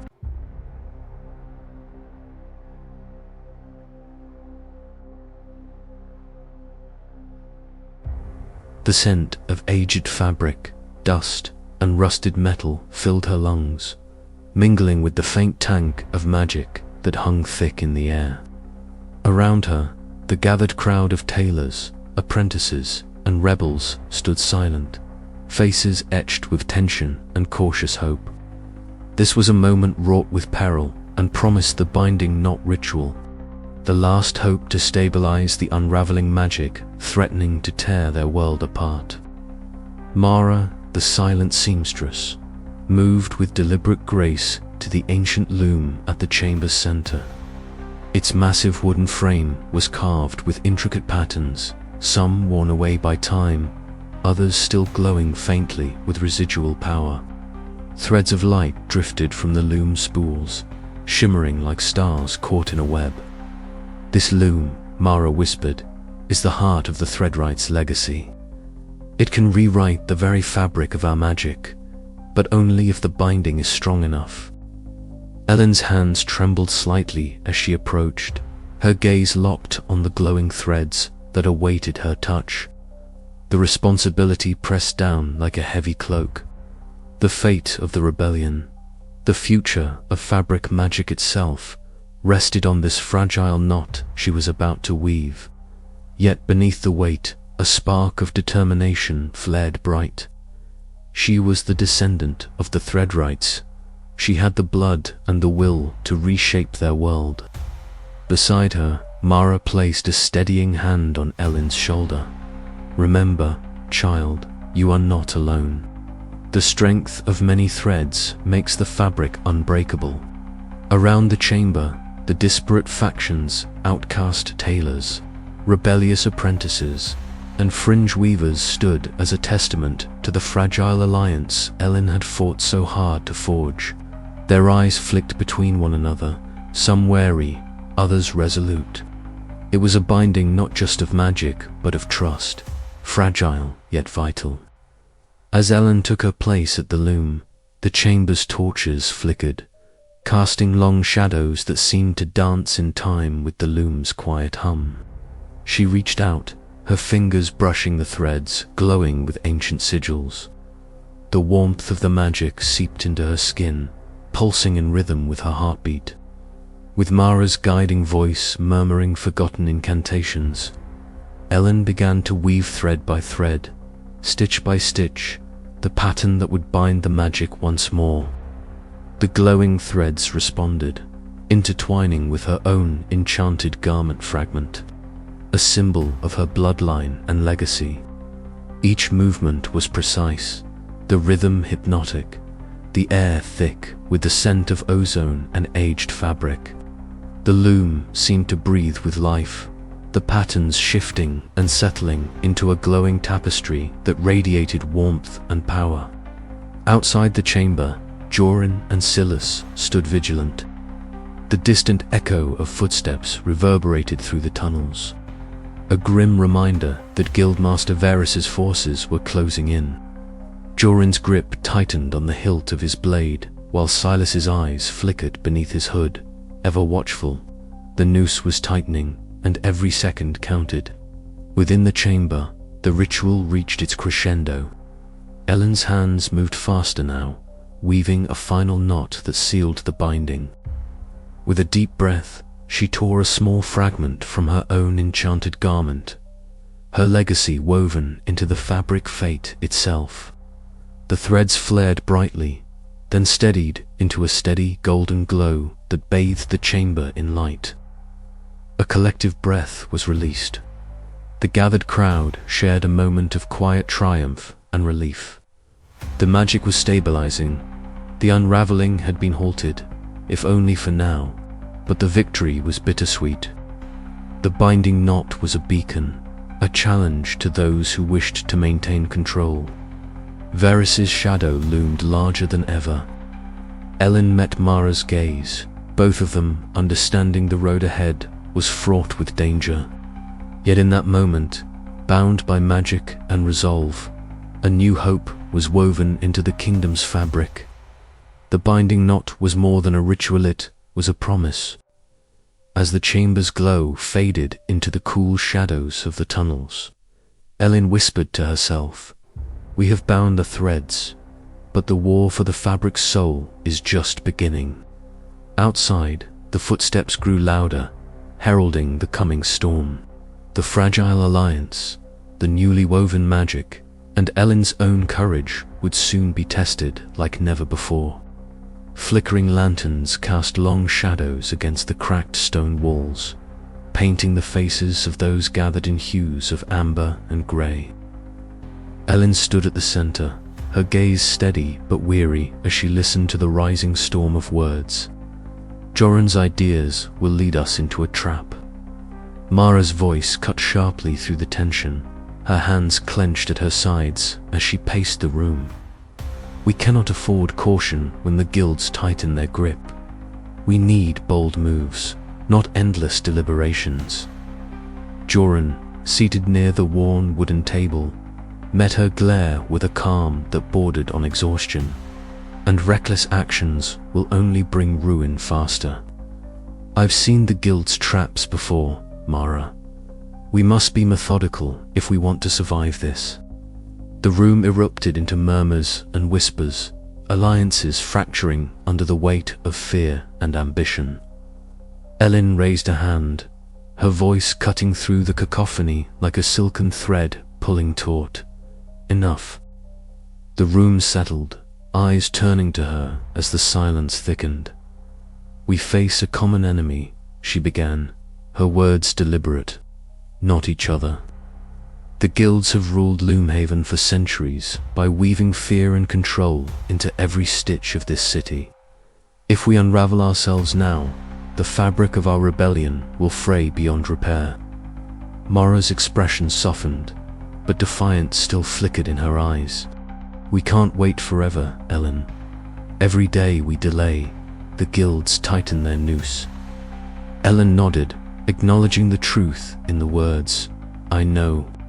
But if we tear ourselves apart, there will be nothing left to fight for.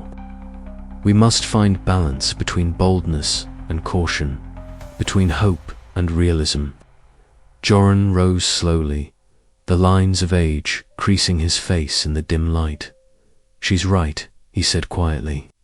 Our strength lies in our unity. We can find a path that honors both caution and courage. The air shifted as a fragile truth settled over the room. Yet, beneath the surface, old wounds ached and rival ambitions pulsed like a hidden seam threatening to split open. Later that night, Elin found herself wandering the rain-slicked streets of Loomhaven alone. The city's familiar scents of wet fabric and burning hearths mingled with the distant echo of whispered plots and clandestine footsteps. Her cloak clung to her slender frame, the threads heavy with moisture as she traced the outline of the city she sought to change. Her mind replayed the day's conflicts, the sharp words exchanged, and the fragile agreements forged. The rebellion was a tapestry woven from countless threads, each one vital, each one vulnerable. A soft voice interrupted her solitude. "Elin," she turned to see Mara stepping out from the shadows, her auburn hair damp and eyes cautious but earnest. "I shouldn't have spoken so harshly," Mara admitted, her voice low. "The guild's threat terrifies me, but so does the thought of losing what we're building here." Elin smiled faintly, the tension between them easing like the loosening of a tight stitch. "We all carry our fears, Mara, but together our threads are stronger than any guilds we've did." Two women stood in the quiet night, the city around them a tapestry of light and shadow. In that moment, tentative trust began to mend the frayed edges of their alliance. As dawn approached, Elin returned to the hideout, the weight of leadership heavier but tempered by renewed hope. The guild's looming menace remained, a dark pattern etched deep into Loomhaven's fabric. But for now, the rebellion held fast, its threads bound tighter against the coming storm. Yet, Elin knew this fragile piece was but a single stitch in a vast, unfolding tapestry. The true test of their unity was yet to come, and the choices made in the days ahead would determine whether their cause unraveled or endured. With resolve hardening like the first light of morning, Elin prepared to face the challenges that awaited, knowing that only by weaving together strength, trust, and sacrifice could they hope to remake the kingdom of threads. Elin's words lingered in the air as the coalition breathed anew, but the fraying edges of loyalty whispered warnings of trials yet to come. The guilds, watching from their shadowed towers, tightened their grip, unseen, but ever present, while the threads of rebellion wove tighter, fragile yet unbroken. The alley behind her, with its familiar grime and the faint scent of dyed cloth, faded into nothingness, replaced by a vast expanse woven from threads of light and shadow. She stepped forward, her boots silent on the ethereal ground that felt both solid and insubstantial at once. Whisper fluttered close, its silver-threaded wings catching the radiant glow, casting prismatic sparks into the surrounding twilight. The realm of the loom of fate unfolded around her realm she had only heard of in whispered legends and cryptic fragments. It was not a place of stone or wood, but a living fabric, an enormous tapestry that stretched infinitely in every direction. Threads of myriad colors twisted and intertwined, each one pulsing with a subtle rhythm, as if breathing.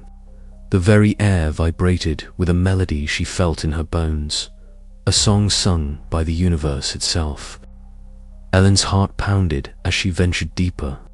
The threads shifted beneath her gaze, weaving patterns that spoke of histories lost, futures unmade, and the fragile present she now inhabited. Whisper chirped softly, sensing the weight of the moment, its eyes gleaming with quiet encouragement. Suddenly, from the shifting mists emerged figures unlike any Elin had ever seen. They moved fluidly, their forms woven from strands of light and shadow, flickering and reforming like living embroidery. The Loom guardian keepers of the tapestry, protectors of the sacred weave. Their faces were simultaneously alien and familiar, beautiful and unsettling. Eyes like spun starlight fixed upon Elin, assessing, probing her very essence. A voice echoed not, a voice spoken aloud, but a chorus of woven whispers that filled her mind. "Why do you come, child of the Threadwrights? What seek you within the warp and weft of destiny?" Elin stood tall despite the surge of fear that threatened to unravel her resolve. "I seek understanding. To save my world, I must know the true nature of fabric magic. I must learn how to mend what has been torn." The guardians moved closer, their forms rippling like silk in a storm. A test began not of skill alone, but of spirit and heart. Threads of light braided and unbraided around Elin, each strand a challenge to her will, her fears, her hopes.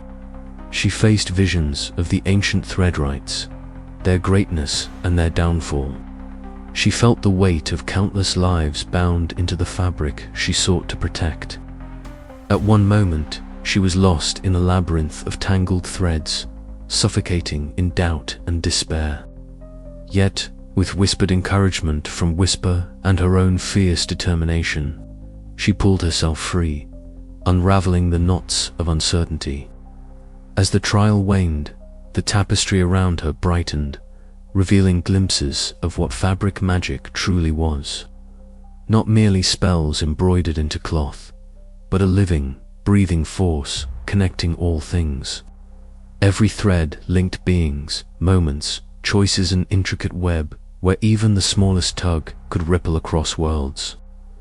Elin felt a profound shift within herself, a merging of knowledge and power that filled her with both awe and responsibility. The Loom Guardians bowed their shifting forms in recognition. You carry the legacy of the Threadwrights and the burden of the weave.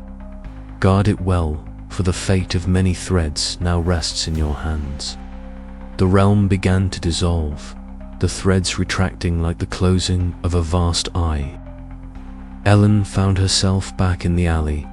The sounds of Loomhaven, faint but real, the distant clatter of a cart, the murmur of voices, the rustle of fabric in the wind. Whisper perched on her shoulder, its glow a steady beacon. She drew a deep breath, the weight of the loom of fate's revelations settling over her like a cloak. The path ahead was daunting, but now she understood more clearly the stakes and the true power she wielded. The threads of revolution, of healing, and of transformation were hers to weave. Elin's eyes sharpened with resolve as she stepped forward into the unfolding dawn, ready to meet whatever challenges awaited with the strength of the living fabric itself coursing through her veins. And yet, as the first light kissed the city's rooftops, a whisper of doubt lingered, a question that would haunt her steps. Could one person truly reweave the fate of an entire kingdom? The journey was far from over. The warp and weft of destiny awaited her touch, and Elin knew that every stitch would count.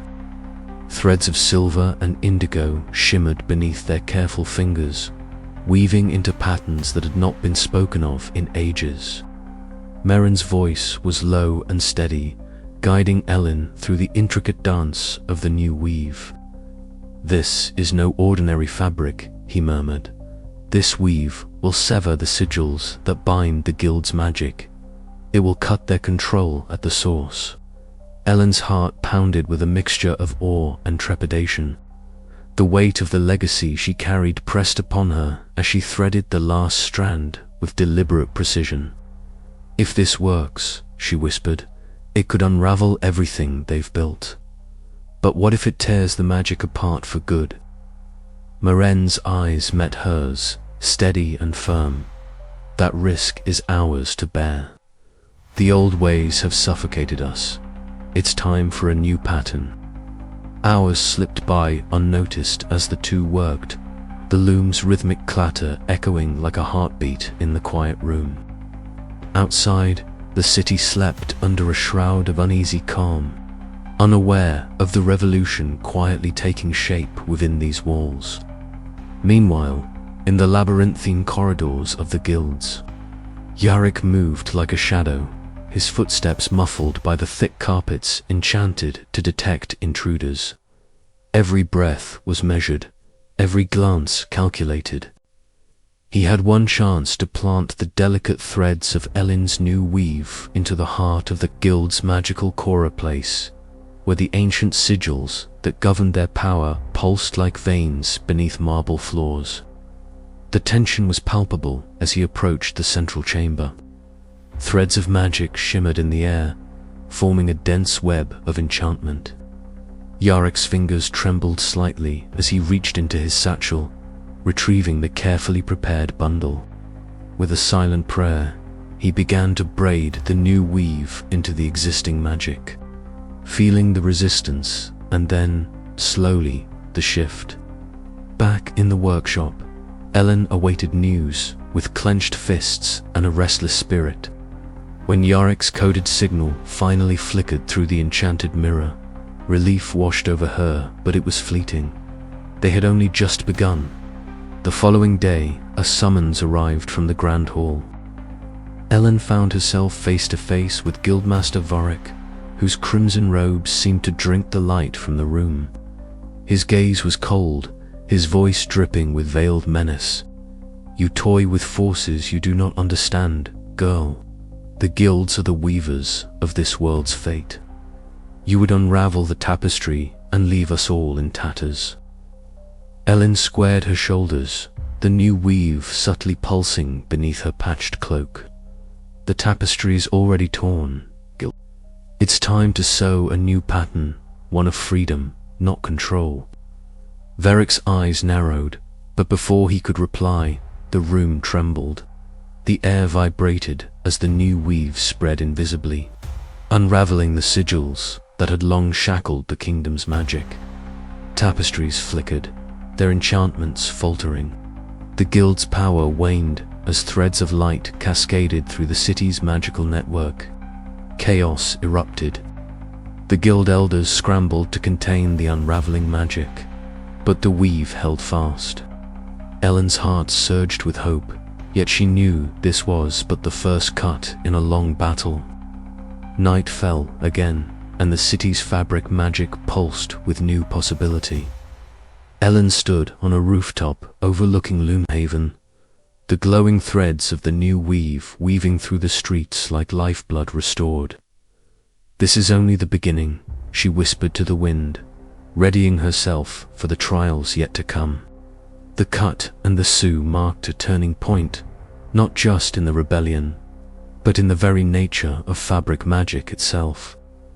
Elin's bold act unraveled centuries of control, but wove in threads of freedom and uncertainty. The kingdom's fate, like the threads in her hands, was now hers to shape.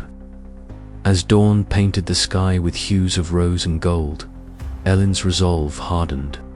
The guilds would not surrender easily, and the cost of this new weave had yet to be borne. But for the first time in a long time, the future shimmered with possibility and intricate pattern waiting to be sewn anew. The ruins of the warehouse groaned under the weight of centuries-old timbers. The shadows alive with the flickering light of enchanted lanterns held tight in trembling hands. Around her, the murmurs of her allies mingled with the distant clatter of footsteps and the eerie rustle of fabrica, sound that twisted and writhed unnaturally, as if the very cloth had sprouted tendrils and teeth. Marek was beside her, eyes wide but steady, clutching a spindly silver needle that shimmered faintly with woven enchantments. "There," he whispered, pointing toward the center of the room where a grotesque shape writhed beneath tattered velvets and silk. The monstrous garment pulsed and stretched, a mass of corrupted threads that twisted like serpents, each strand alive with dark magic. Elin's heart hammered.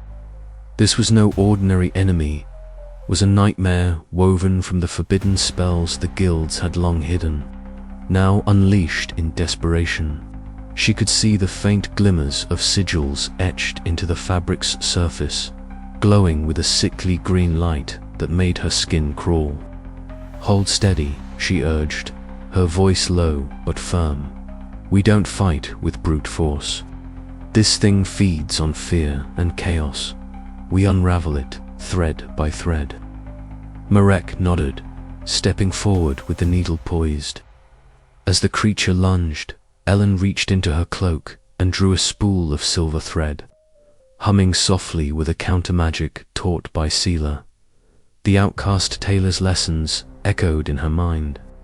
The ancient art of unweaving corrupted magics, a delicate dance of precision and intuition. The battle was a blur of motion and magic. The twisted garment lashed out with tendrils that hissed like vipers, each strike tearing at the air and the resolve of the rebels. But Elin and Marek worked in tandem, weaving patterns of light and shadow, severing the dark threads that bound the creature's form. Sweat stung her eyes, the metallic scent of unraveling magic thick in the air. Finally, with a shuddering gasp, the corrupted fabric collapsed into a heap of inert cloth, the malevolent glow extinguished. Silence fell, broken only by ragged breaths. "We can't keep doing this," Marek said, his voice tight with exhaustion. "They're making more darker things."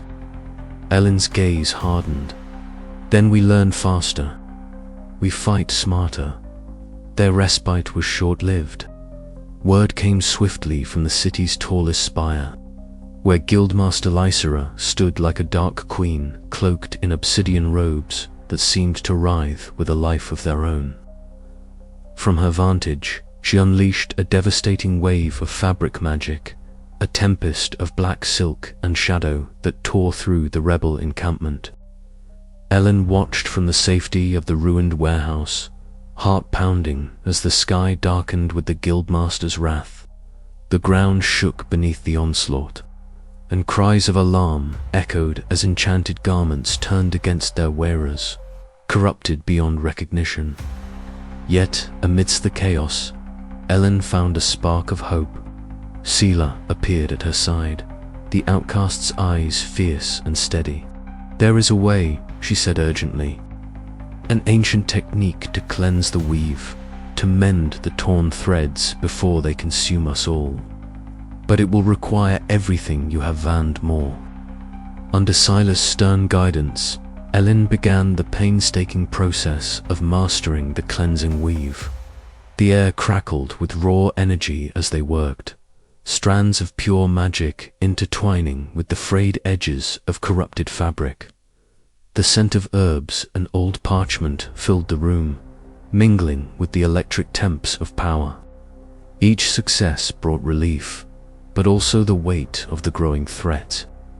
The guilds were relentless, their corrupted creations multiplying with each encounter. Elin's leadership was tested as never before.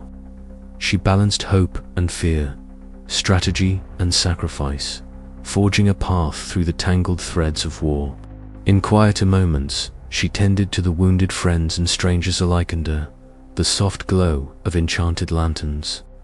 Their faces bore the marks of battle and exhaustion, yet their eyes shone with the fierce light of determination. "We will win this," Elin whispered, clasping a trembling hand. "For the Threadwrights, for the future we fight to weave." But as the shadows lengthened and the city held its breath, one question remained.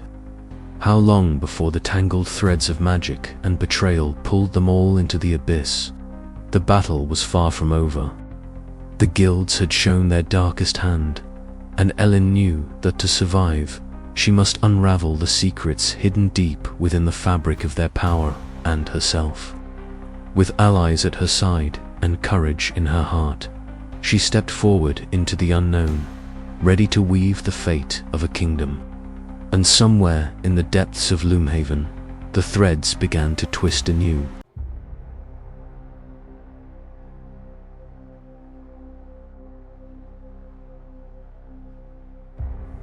Stained glass windows cast shards of color upon the polished wooden floor, creating a kaleidoscope that danced with every flicker of movement.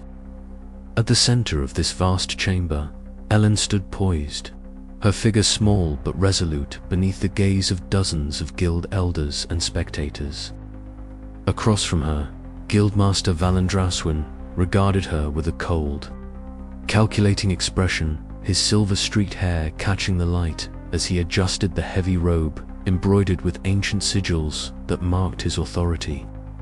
"You have come far, Elin," Valen said, his voice resonating with the weight of generations. "But you cannot undo what has been woven into the fabric of our society. The guilds are the very thread that holds this kingdom together." Elin's eyes flashed, her fingers tightening into fists. "The threads you've woven are suffocating, Valen. They bind magic to control and fear.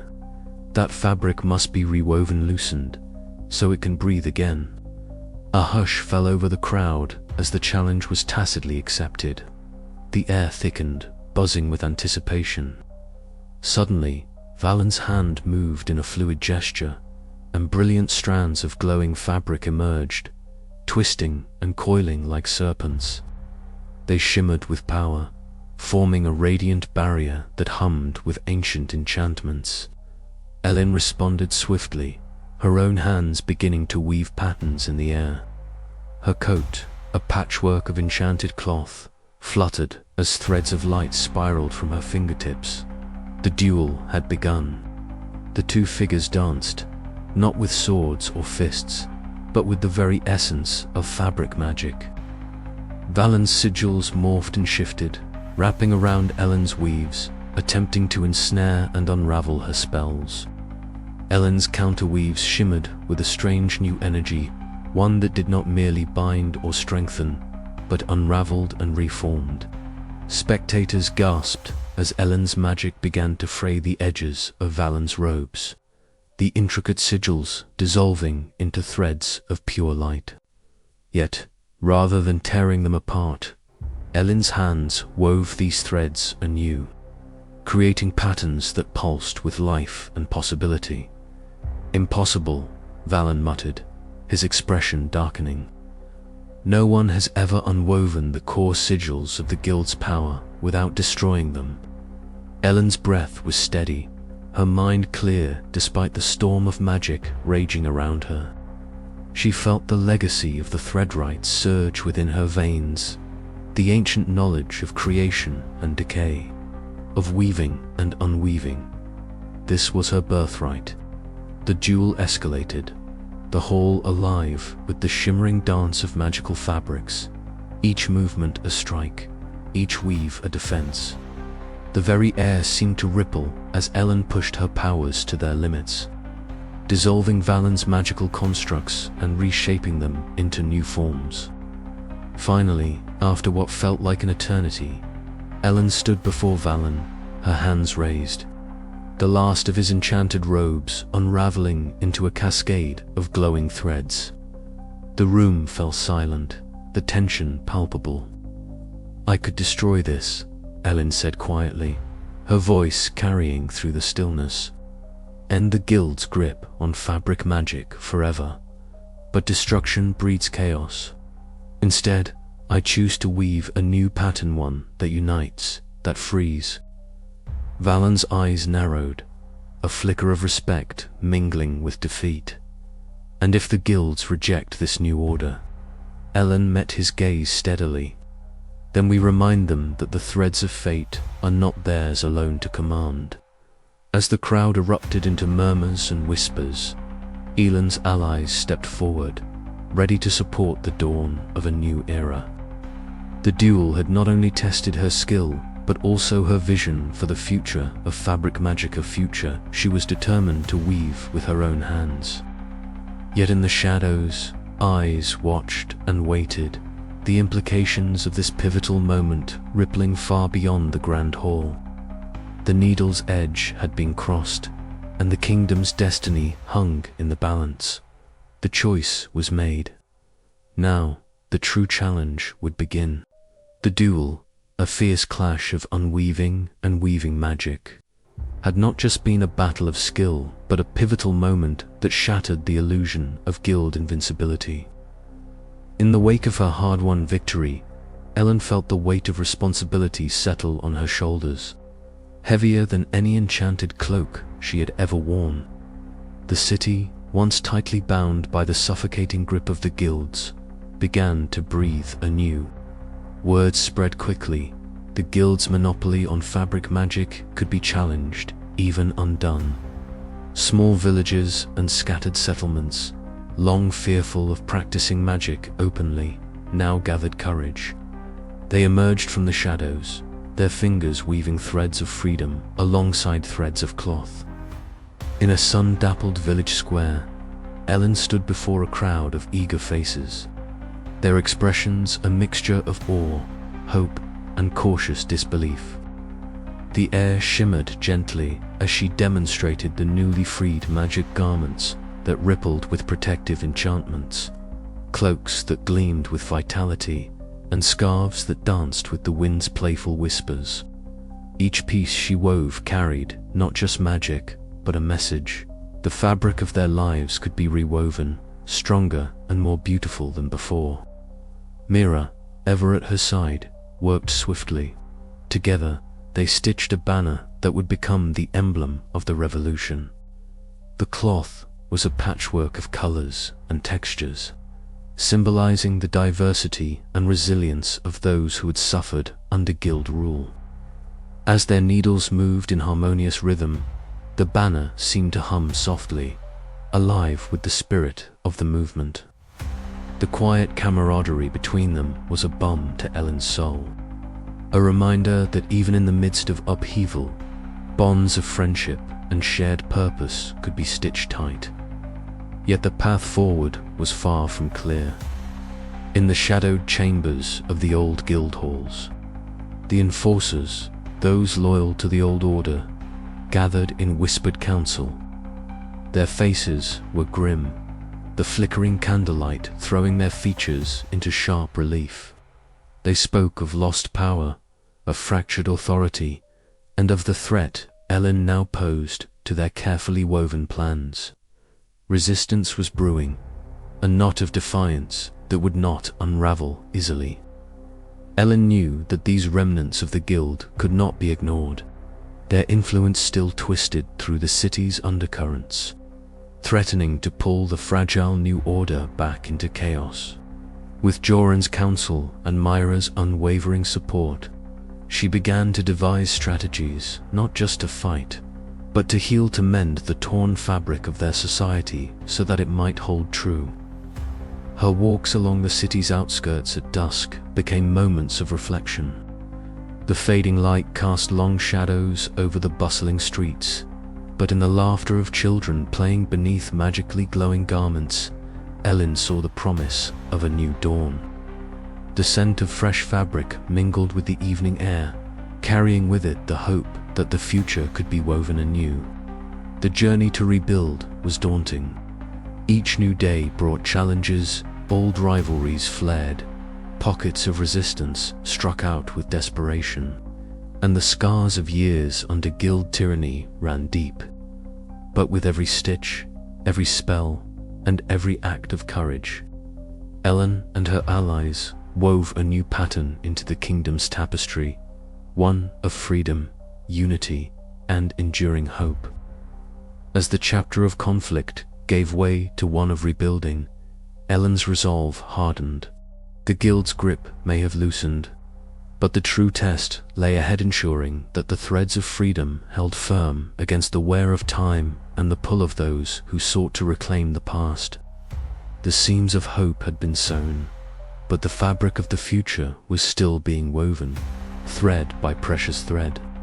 And in the quiet moments before dawn, when the city held its breath, Elin dared to dream of a kingdom where magic was not a weapon of control, but a shared gift.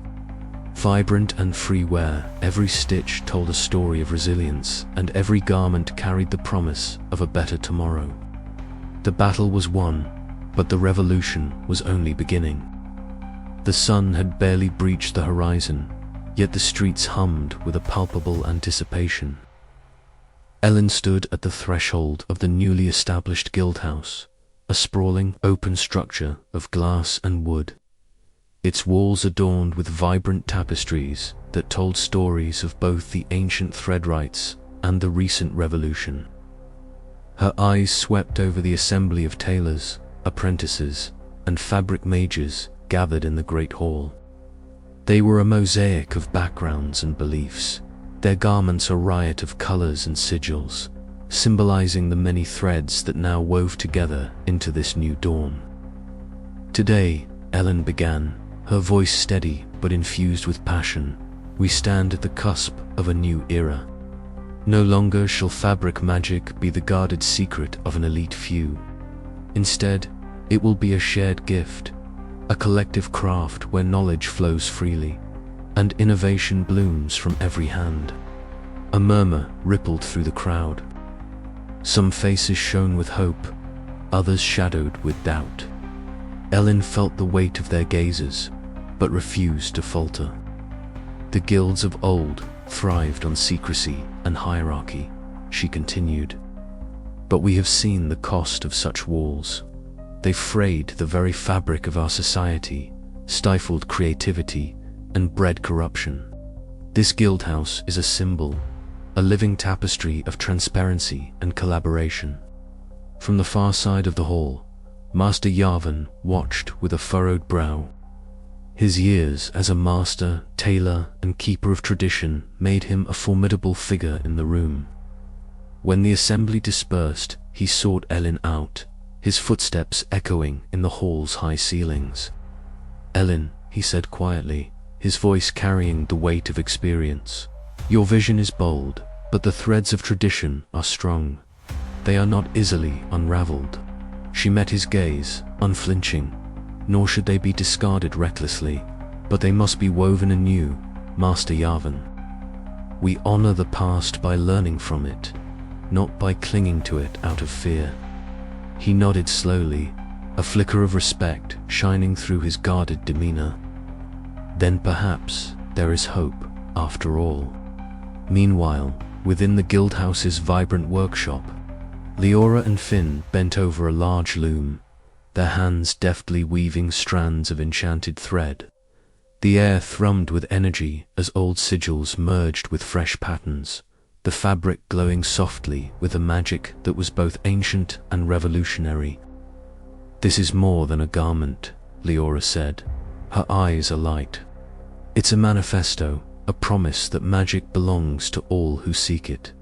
Finn grinned, his fingers working quickly, and a challenge to those who would resist change. Outside, the courtyard buzzed as the first garments crafted under the new order were revealed. The crowd's reaction was a tempest of emotions. Some heralded the bold designs and shifting sigils as a beacon of hope. Others bristled, clinging to the familiar patterns of the old guilds. Voices rose in heated debate, weaving through the air like strands pulled taut. Elin stepped forward once more, raising her hands to still the crowd. "Change is never easy," she acknowledged, "but it is necessary. Together, we will weave a future where every thread counts, where magic is a legacy we share, not a secret we hoard." As the sun climbed higher, casting golden light through stained glass windows, the guildhouse hummed with renewed purpose. The road ahead was uncertain, fraught with opposition and the challenges of unity, but Elin's vision had taken root. The kingdom's fabric magic was beginning to transform, vibrant, inclusive, and free. Yet, beneath the surface of hope, the shadows of dissent lingered, and Elin knew the true test was only just beginning. The delicate balance between honoring tradition and embracing innovation would demand all her strength and wisdom. But for the first time in a long time, the threads of Loomhaven were weaving something new, a tapestry of promise, resilience, and a dawn yet to be fully realized. And with that promise, the kingdom of fabric magic stood ready to face its future. Elin stepped carefully between the towering shelves. Their wooden frames bowed under the weight of countless ancient textiles, each one a tapestry of forgotten stories and lost magic. The dim light of enchanted lanterns cast dancing shadows on the embroidered surfaces, illuminating sigils and patterns that pulsed faintly with residual enchantment. Beside her, Mira moved with practiced grace, her fingers trailing lightly along the edges of the fabrics as if greeting old friends. "These are the memories of our ancestors," she said softly, her voice reverent. Each thread a voice, each weave a story. Elin's eyes shimmered with a mixture of awe and anticipation. "How have these memories lasted so long?" she asked. "The Threadwrights wove not only magic but consciousness into their creations," Mira explained. "They encoded their knowledge and warnings within the fabric itself, preserving them for those who would come after." With careful hands, Elin unrolled a tapestry nearly as tall as herself. The threads glowed faintly, and as she touched the surface, images flickered to life scenes of the original Threadwright's crafting garments that shimmered with power, their hands moving in elegant patterns as they wove spells directly into the cloth. Voices, soft and distant, echoed around her, telling tales of creation, triumph, and tragedy. Joran, standing nearby, watched intently. "It's like the fabric remembers," he murmured. Elin nodded, captivated by the unfolding vision. "And it speaks to us," she said. As the images faded, Elin turned to Mira. "What warnings did the Threadwrights leave?" Mira's expression darkened. They foresaw the corruption of fabric magic, the manipulation of power for control rather than creation. They embedded cautions about blood manipulation, forbidden weavings, and the dangers of severing the true connections that bind magic and life. The weight of this revelation settled heavily on Elin. For so long, the guilds had hidden these truths, twisting history to serve their dominance. Now, the original legacy called for restoration and vigilance. Later, in a quieter corner of the archive, Elin and Joran debated the implications of their discovery. "We have to share this knowledge," Elin insisted. "The people deserve to know the true history, to learn how to protect fabric magic from abuse." Joran's brow furrowed, but revealing too much too soon could provoke the guilds. "They'll stop at nothing to keep their secrets safe." "Then we must be careful," Elin agreed. "But silence is complicity. Our ancestors wove their warnings so that future generations could avoid their mistakes. We must honor that trust." As dusk fell over Loomhaven, Elin found herself alone among the silent fabrics. Her fingers traced a faded inscription embroidered in a language long forgotten, a warning stitched in delicate gold thread. "Beware the unweaving of balance, lest all be lost to the void." She closed her eyes, feeling the pulse of the past intertwine with her own heartbeat. The legacy of the Threadwrights was no longer a distant memory, it was a living responsibility. With renewed resolve, Elin rose, ready to carry this burden forward, to protect the magic woven into the very fabric of their world. But as the shadows deepened, unseen eyes watched from the edges of the city, and the dangers lurking in the guild's darkest corners began to stir, sensing the shifting tides of fate. The thread of memory had been found. What would be woven next lay in the hands of those brave enough to shape a new destiny. Elin stood at the center, her eyes sweeping over the assembled dignitaries from neighboring realms and fringe communities alike. The air was heavy with the mingled scents of polished oak and beeswax, the flickering torchlight casting long shadows that danced in quiet rhythm with the soft murmurs of the crowd. Lord Elin of Vindra, a man whose presence commanded both respect and caution, approached with measured steps. His silver-streaked hair caught the light as he regarded Elin with a mixture of curiosity and guarded hope. "You've come far, Elin of the Threadwrights," he said, his voice low but firm. "The art of fabric magic has shaped our world for centuries, yet its grip has often been a yoke rather than a blessing." Elin nodded, her cloak a patchwork of enchanted fabrics that shimmered faintly gathering around her shoulders. "That yoke must be broken, Lord Elin, not through war, but through unity. The old guild's control has stifled innovation and bred resentment. It is time for a shared stewardship where knowledge and magic flow freely between kingdoms and peoples." The room stirred, whispers rippling through the assembly as the weight of her words settled. Negotiations began with a careful dance of promises and concerns. Lord Kellen's cautious pragmatism was evident as he voiced the fears of his advisors about losing control over their own magical traditions. Yet Elin's unwavering conviction and the tangible proof of her abilities demonstrated by the subtle undulations of her cloak lent her credibility. As talks progressed, a sudden shift in the atmosphere beckoned Elin to a quieter courtyard where Mira, leader of the Fringe Weavers, awaited. The twilight draped the garden in hues of deep indigo and soft lavender, the air alive with the scent of damp earth and blooming nocturnal flowers.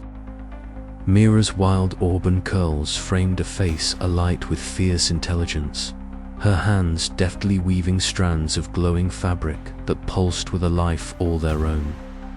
"These are the magics the guilds fear," Mira explained, her voice a hushed whisper as glowing vines wound themselves around her fingers and then unfurled into the air, casting a soft green light.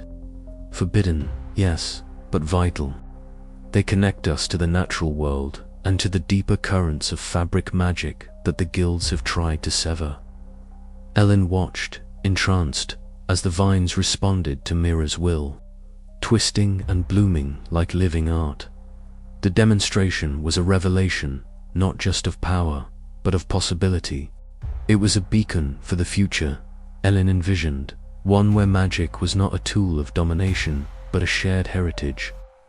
Returning to the bustling market square in Loom, Elin and her Lieutenant Thane moved among the crowd, distributing enchanted garments symbolizing the alliance.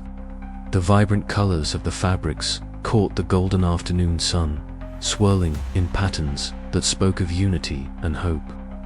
The hum of magic intertwined with the lively chatter of tailors and common folk, their eyes alight with excitement and renewed purpose. Yet beneath the surface of celebration, Elin sensed the fragile nature of these newfound ties. The political landscape was a tapestry woven with threads of ambition, fear, and mistrust. Alone in a quiet chamber later that evening, candlelight flickered against the stone walls as Elin sat in contemplative silence. The soft crackling of the flame mirrored the turmoil within, her irresolute determination tempered by the knowledge that the path ahead was perilous. She whispered to the shadows, "The ties we bind today must hold, not just for us, but for the generations to come. The fabric of our world depends on it." As the night deepened, the echoes of the day's events lingered in the air, a testament to the delicate balance of power and hope. Elin's journey was far from over, but in this moment, the threads of alliance had been woven. The question remained, could those threads withstand the strain of a world eager to unravel? And with that uncertainty hanging thick, the chapter closed, leaving the promise of dawn and the weight of destiny intertwined like never before. Elin stood atop the ramparts, her gaze steady and unyielding despite the fatigue etched into her bones. Around her, the city stirred with the uneasy tension of impending conflict. The fragile peace she had fought so hard to forge was fraying at the edges, threatened by the ruthless resurgence of those who clung to the old ways.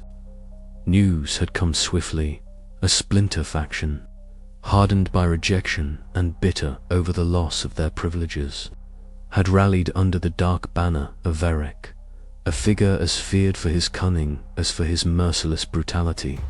His followers, cloaked in shadows and twisted enchantments, sought to reclaim the kingdom by force, to unravel the new tapestry of cooperation and freedom Elin had woven from threads of hope and rebellion. Elin's breath was steady as she surveyed the city gates below where Garen marshaled the defenders. The air was thick with the scent of burning cloth and the metallic tense of tension. Enchanted weapons shimmered in the hands of her allies, intricate sigils glowing faintly along seams and hems. The clash that was to come would be unlike any before, a war not just of steel but of fabric and magic intertwined. As the first cries rang out and the splinter faction surged forward, Elin's hands moved with practiced grace. She wove protective spells into her coat, threads of shimmering light snaking through the fabric, forming a shield that rippled in response to the chaotic assault. Her voice rose, clear and commanding, rallying those beneath her to hold fast. The battle was a tempest of movement and magic. Enchanted garments clashed, some bursting into flames, others hardening into shields, or transforming into serpentine forms that lashed out at opponents. Garen's forces fought with determined ferocity, their loyalty to Elin unshaken despite the ferocity of the enemy. Amidst the chaos, Mora slipped through the shadows, her allegiance torn as she spied on Varek's machinations. Her eyes, sharp and calculating, flickered with doubt as she weighed the cost of allegiance against the promise of Elin's vision. The weight of choice pressed heavily upon her, each step forward a thread woven into an uncertain destiny. Hours passed as the conflict ebbed and flowed like a storm-tossed sea. The splinter faction's assault was fierce but ultimately repelled, their forces scattered and broken but not defeated. The city bore scars, burning banners, torn garments, and the weary faces of those who had stood against the tide. As dawn's soft light crept over the horizon, Elin descended from the ramparts to the aftermath. The streets were littered with remnants of battle, threads snapped and tangled, the scent of smoke hanging in the air, and the quiet murmurs of survivors tending to wounds. Her heart ached for the losses sustained, the price of progress etched in every weary glance. Yet even as the ruins told tales of destruction, a fragile hope lingered. The new order, though tested, had endured. Elin knew the path ahead would be fraught with trials, that the struggle to redefine the kingdom's fate was far from over.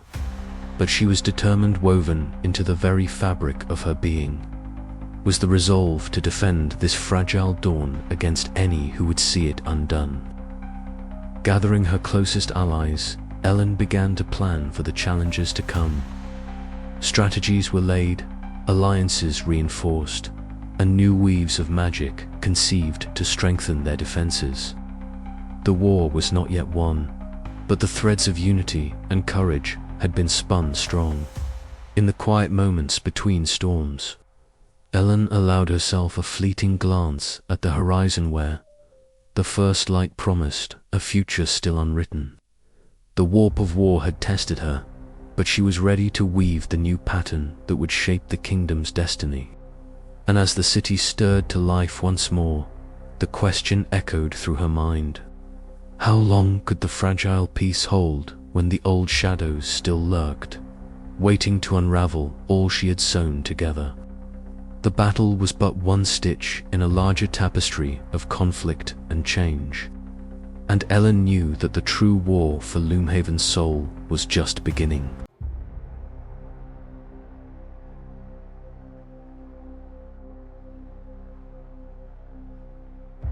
The air was stale, heavy with the scent of aged parchment and the faint metallic temps of magic, long suppressed. Each step echoed softly against the stone, the sound swallowed quickly by the oppressive silence that had settled over the hidden vault. "This way," Sorrel whispered, his voice a mere breath as he led Elin through a narrow passage lined with faded tapestries and brittle scrolls. His eyes darted nervously, every muscle taut with anticipation. The elders never expected anyone to find this place. Elin's fingers brushed against the cold walls as she moved forward, her heart pounding with a mix of fear and determination.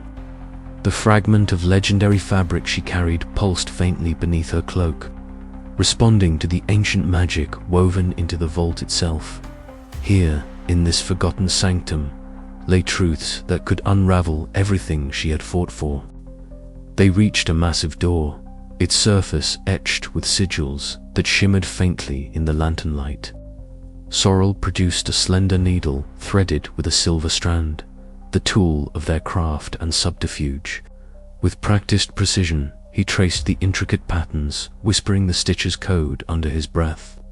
The lock yielded with a soft click, granting them entry. Inside, the vault was a cavern of relics garments, preserved in crystalline cases. scrolls of forbidden knowledge, and a tapestry that dominated one wall. It was enormous, its woven threads alive with shifting images that told a story both ancient and terrifying. Elin approached the tapestry, mesmerized and horrified. The scenes depicted a war waged not with swords or fire, but with fabric magic twisted into weapons of mass destruction. Cities burned beneath skies, darkened by swirling shadows, and figures cloaked in shredded cloth commanded legions of spectral weaves. The ancient enemies, the Threadbreakers, as the legends named them, had once sought to remake the world by unraveling the very fabric of magic itself. A sudden chill swept the room as a voice cut through the silence. "Curious, aren't you?" Master Kalen stepped from the shadows, his silver hair catching the light, eyes gleaming with cold amusement. The sigils on his ornate robe pulsed like a heartbeat, each glow a testament to the forbidden power he wielded. Elin spun to face him, the fragment of legendary fabric tightening against her chest. "You knew about this. You helped bury it." Kalen's smile was thin, devoid of warmth. "Knowledge is power, child, and power must be controlled." The Threadbreakers were not vanquished by force, but by cunning. Their legacy remains, waiting for the right moment. Sorrel stepped forward, hand on the hilt of a blade reinforced with enchanted silk. "We won't let you use it again." Kalen's gaze flicked to Sorrel, then back to Elin. "You misunderstand your place in this tapestry. The threads of fate are tangled, and sometimes destruction is the only way to weave a new order." Before Elin could respond, the tapestry's images shifted, revealing a prophecy. Shadows gathered over Loomhaven, a storm of unweaving magic, threatening to tear the kingdom apart. The Threadbreaker's plan was not merely historical, it was unfolding now. Elin felt the weight of her heritage press upon her. The ancient enemies were no longer myths but active threats, exploiting fabric magic to sow chaos and destruction. The revolution she led was at a crossroads. To succeed, she would have to confront an enemy that sought to undo the very essence of their magic. Determined, Elin turned away from the tapestry, her mind racing. "We must warn the others. This changes everything." As they prepared to leave, a flicker of movement caught Elin's eye. From the depths of the shadows emerged the whispering shade, a figure woven from torn fabric and darkness, its fragmented form shifting like smoke. It watched silently, its presence a grim reminder of the lingering threats lurking beyond the light. The revelation fractured trust within Elin's coalition. Some feared the scale of the threat, others doubted their ability to confront such ancient power. Yet, amidst doubt and fear, Elin's resolve hardened.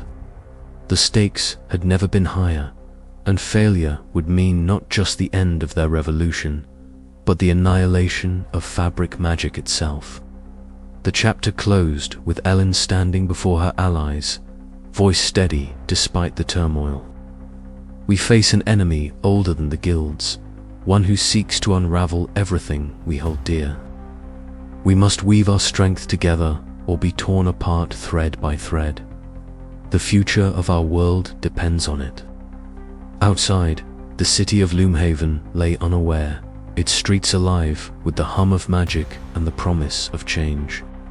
But beneath its surface, the threads of destiny were fraying dangerously, and the true battle was only beginning. The marketplace, usually alive with the clamor of merchants and the rustle of enchanted fabrics, fell into an expectant hush. Mara's silver hair caught the sunlight, the intricate braids woven with strands that shimmered faintly like threads of starlight. Her gown, embroidered with moving runes and cryptic symbols, whispered of long-forgotten magics. As she raised her hands, the crowd leaned in, drawn by the gravity of her presence. Then she began to sing, The seamstress song, a melody older than the guilds themselves, flowed from her lips in a voice both haunting and powerful. The notes wove through the air, threading a tapestry of prophecy that spoke of a final weaving, a ritual destined to shape the very fabric of their world. The song told of sacrifice, of unweaving the old to birth the new, and of a chosen one who would bear the weight of this monumental task. Eyes widened, hearts quickened. Among the listeners, Elin stood with a mixture of awe and trepidation, the implications settling like a heavy cloak around her shoulders. Later, in the quiet sanctuary of her workshop, Elin and Terran prepared for what lay ahead. The room was cluttered with spools of enchanted thread, delicate needles etched with sigils, and sheets of fabric that hummed faintly with latent magic. The air was thick with tension. Terran's hands moved with practiced precision, cutting and aligning each piece. But the lines on Elin's face betrayed her inner turmoil. "Do you truly believe we can do this?" she asked, voice barely above a whisper. Terran paused, meeting her gaze with steady eyes. "We have no choice. The guild's grip is unraveling. This weaving, it's our chance to mend what's broken." Elin nodded, though doubt gnawed at her resolve. The prophecy was clear, but the cost was unknown. And with every step closer to the ritual, the shadows of sacrifice grew longer. In the shadowed halls of the guild house, Guild Elder Vares awaited her. His robes were deep indigo, embroidered with the insignia of his rank, but his eyes were colder than the stone around them. Their conversation was a clash of wills, old grievances surfacing alongside urgent warnings. "You tread a dangerous path, Elin," Vares intoned, voice sharp. "The final weaving is not a game for rebels or dreamers. It risks everything we have built." Elin's reply was steady, laced with defiance. "Everything you've built is built on lies and fear. It's time for a new pattern, one that includes all of us." The tension between them was palpable, a thread pulled taut, threatening to snap. That night, beneath a canopy of stars reflected in the river's glassy surface, Elin sat alone. The gentle murmur of water was a balm to her restless mind. Here, far from the scheming guild halls and the stirring crowds, she allowed herself to feel the weight of her journey. The sacrifices she would have to make, the friends she might lose, the uncertain future that awaited beyond the ritual's end. Tears glistened as they traced silent paths down her cheeks, but beneath the melancholy burned a fierce determination. She was the Threadwright reborn, and she would weave a new destiny, no matter the cost. As dawn approached, the city began to stir again, unaware that the threads of fate were tightening around Elin and the kingdom itself. The final weaving was near, and with it, the promise of transformation or destruction. The seamstress song lingered in the air, a haunting melody that would echo through the ages, heralding the end of one era and the dawn of another. The stage was set, the players in place. Loomhaven held its breath, waiting for the first stitch of the final tapestry to be sewn. Elin stepped forward, her heart pounding in rhythm with the threads of light that danced between ancient pillars and twisted around the colossal loom at the center. This was the Loom of Fate, the legendary device said to hold dominion over all fabric magic, and now it was hers to command or to fail. She paused, her fingers trembling slightly, eyes fixed on the delicate strands that wove through the air like living ribbons. Memories of the journey flooded her mind, the alleys of Loomhaven, the whispered secrets of the Threadwrights, the betrayals and alliances, the wars and the fragile peace. Everything had led to this moment. A soft, haunting melody floated through the chamber, drawing Elin's gaze to the silent seamstress, cloaked in shimmering veils that seemed to ripple with an unseen current. The mentor's eyes gleamed with quiet wisdom as she began to weave patterns in the airy ethereal sigils that glowed faintly, guiding the ritual's flow. "The final stitch must be flawless," she intoned, voice like silk and shadow intertwined. "One misstep, and the fabric of our world will tear beyond repair." Elin nodded, swallowing her fear. "I am ready," she whispered, stepping toward the loom with purpose. But the silence shattered with a harsh ripple of tension as Guildmaster Varin entered. His golden robes shimmered with an unnatural glow, threads of dark magic snaking through the sumptuous fabric. His eyes locked onto Elin's, cold and unyielding. "You dare defy the guilds," he said, voice low and threatening. "This ritual belongs to us." "To me?" Elin squared her shoulders. "The guilds have long ruled through lies and fear. This ends now." Without further words, Varin raised his hands, and the air around him twisted with dark weaving spells.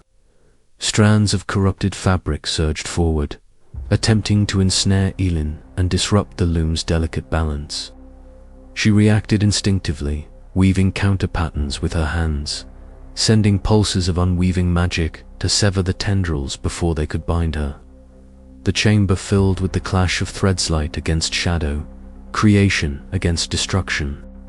The loom pulsed wildly, its ancient mechanisms creaking as if struggling to maintain the cosmic balance. Elin's mind raced, recalling every lesson, every technique imparted by the silent seamstress and her own hard-won experiences. With a sudden burst of energy, Elin reached out and touched the loom's central beam.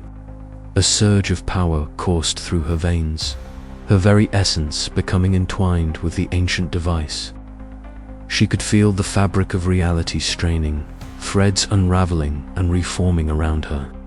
"Focus," the seamstress urged softly, her spectral hands guiding Elin's movements. "Remember the Threadwright's promise, to weave not for control, but for harmony." Summoning her deepest reserves, Elin began to weave a new pattern, one that unbound the oppressive sigils embedded in the guild's garments, dissolving their hold over magic. The corrupted fabrics disintegrated into shimmering dust, while the loom's light grew brighter, enveloping the chamber in a radiant glow. Varin's expression twisted with fury and desperation. He unleashed a final, desperate spell, a tangle of dark threads aimed directly at the loom.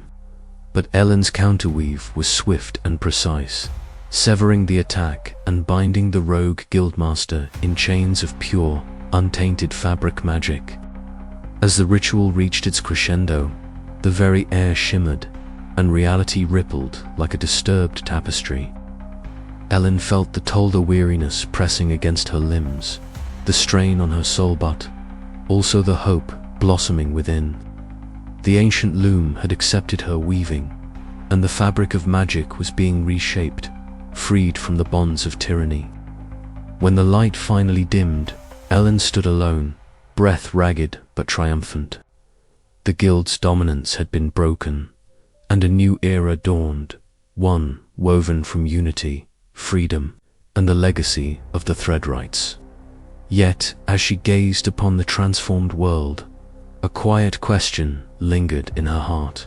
What new patterns would emerge from this final stitch, and what would be the cost of the weaving yet to come? Elin stood atop the city walls, her gaze drifting over the rooftops, streets, and marketplaces that had once been battlegrounds but now stirred with cautious life.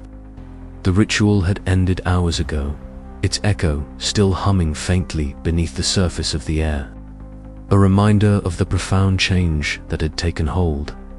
Around her, the city breathed differently.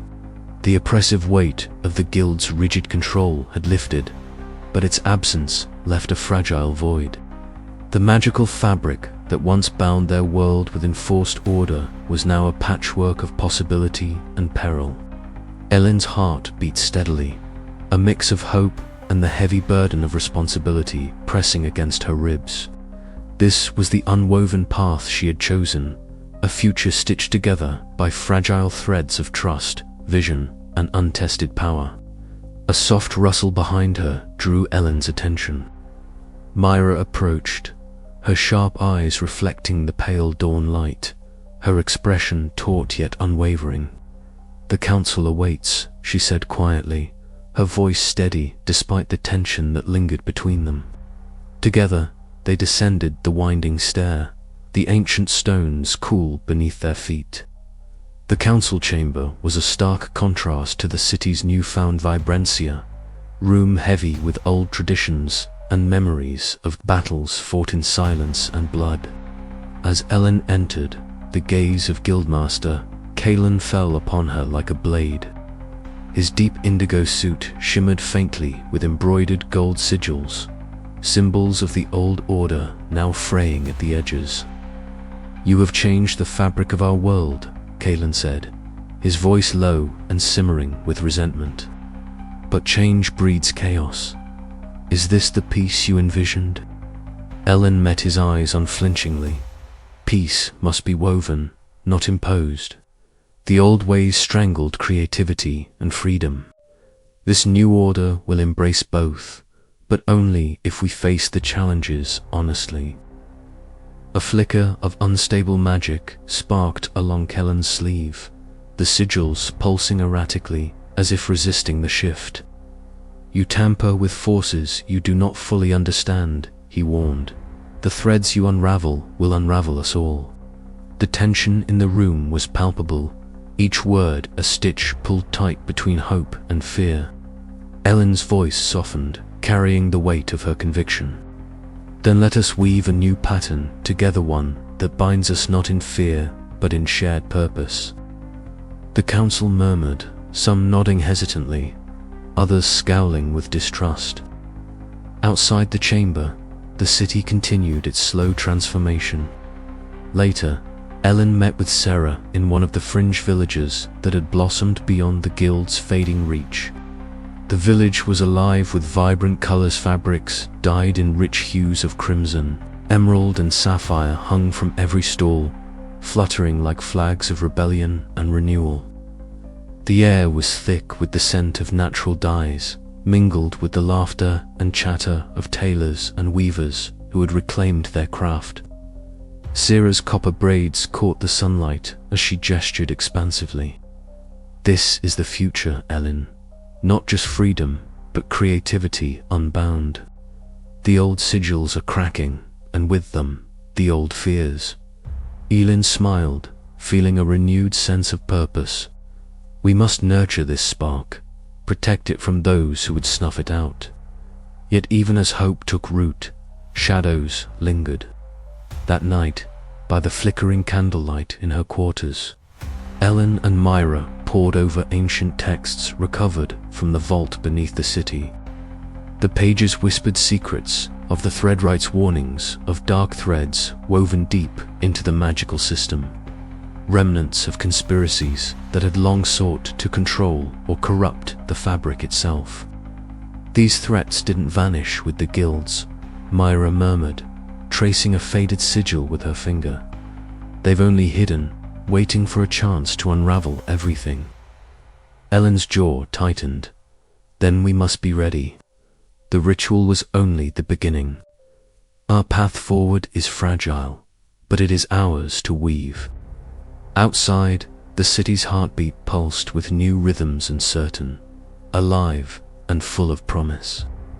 The unwoven path stretched before Elin, a tapestry still in progress, its final pattern yet to be revealed. And in the quiet spaces between threads, new dangers waited to be faced. As the first stars blinked awake in the deepening sky, Elin's resolve hardened. The future of fabric magickened, the kingdom itself depended on her strength, wisdom, and the bonds she would forge. The story was far from over. The next stitch had to be made with care. Her journey continued. Elin stood at the front of the expansive room, her gaze sweeping over a gathering of eager faces, young apprentices, seasoned tailors, and curious onlookers who had come to witness the dawn of a new era in fabric magic. The hall was alive with soft murmurs and the rustling of enchanted cloth. Bolts of fabric shimmering with latent power arranged meticulously on tables that stretched like ribbons across the room. It was here, in this sanctuary of thread and magic, that Elin would begin to weave the future. The years of struggle, rebellion, and revelation had culminated in this moment, a chance to rebuild, to teach, and to inspire. The legacy of the Threadwrights, once thought lost to the shadows of history, now breathed anew through the hands of those willing to learn and innovate. Elin's voice rose clear and steady, cutting through the ambient sounds. Welcome, all. Today, we stand not as guilds divided by ambition and secrecy, but as a community united by the love of creation and the pursuit of knowledge. The fabric magic that binds our world is alive, ever-changing, and it is ours to shape together. A ripple of applause greeted her words, the sound warm and genuine. Among the apprentices stood Mira, a bright-eyed girl with indigo curls, clutching a slender bundle of thread that pulsed softly with light. Mira was one of Elin's first students, a symbol of the new generation, eager to explore the depths and breadth of fabric magic beyond the constraints of old guild doctrines. Elin approached Myra, her smile gentle yet firm. "Show us what you've been working on," she encouraged. With a hesitant nod, Myra carefully unfurled the glowing threads, weaving them between her fingers. The threads responded, swirling and twisting into intricate patterns that shimmered like liquid starlight. Her hands trembled slightly, the weight of expectation and excitement mingling in her veins. "Focus on the flow," Elin advised softly, stepping closer to guide her movements. "Feel the threads as extensions of your own will, not just materials to be shaped. Let them sing your intent." Mira's eyes met Elin's, finding strength in the mentor's steady presence. Slowly, her fingers steadied, and the weave took form, an elegant tapestry of light and shadow that seemed to breathe with a life of its own. The gathered crowd watched in awe, whispers of admiration spreading through the hall. Meanwhile, in a quieter corner, cluttered with sketches and fabric samples, Joran and Elin huddled over their work. The air was thick with the scent of dyed cloth and beeswax from candles. Their voices low but passionate as they debated the merits of blending ancient sigils with contemporary weaving techniques. "The old ways carry a power we cannot ignore," Joran insisted, tracing a delicate pattern on parchment. "But without innovation, we risk stagnation. The magic must evolve, or it will wither." Elin nodded thoughtfully, agreed.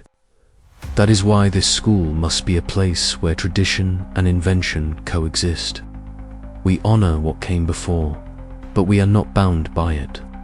Their collaboration was a microcosm of the greater revolution. Elin had ignited a revolution not of weapons and war, but of creativity, knowledge, and shared purpose. It was a delicate balance, fraught with challenges, but one they were determined to sustain. As dusk approached, the apprentices gathered around a fire pit where Sella, the venerable historian and fabric mage, began to speak. Her silver braid gleamed in the firelight, eyes sharp beneath furrowed brows. "Long ago," she intoned, "the Threadwrights wove magic not just into cloth, but into the very essence of our world.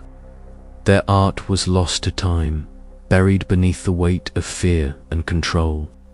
But their spirit endures in each thread we spin, each pattern we weave. To know their story is to understand the power and the responsibility we bear." The apprentices listened, rapt, as the flames cast dancing shadows that seemed to stitch the past and present together. Elin watched quietly, her heart swelling with pride and resolve. This was the future she had fought for, a living tapestry of knowledge, courage, and hope. Night deepened, and the hall slowly emptied, But Elin remained by the glowing fabrics, her thoughts weaving plans for the days ahead.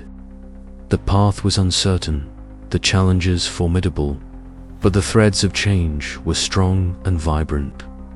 As she prepared to leave, a sudden breeze swept through the open windows, carrying with it the faint scent of fresh linen and distant rain, reminder that, like fabric, their world was delicate yet resilient, ready to be reshaped by those who dared to dream. Elin's voice was a whisper against the night. The threads are reborn, and so are we. The journey was far from over, but in this new dawn, anything seemed possible.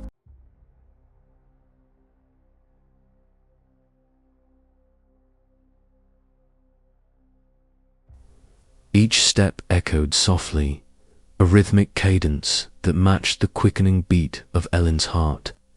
Years of searching, whispered legends, and cryptic maps had led them here, the lost sanctuary of the Loom of Fate.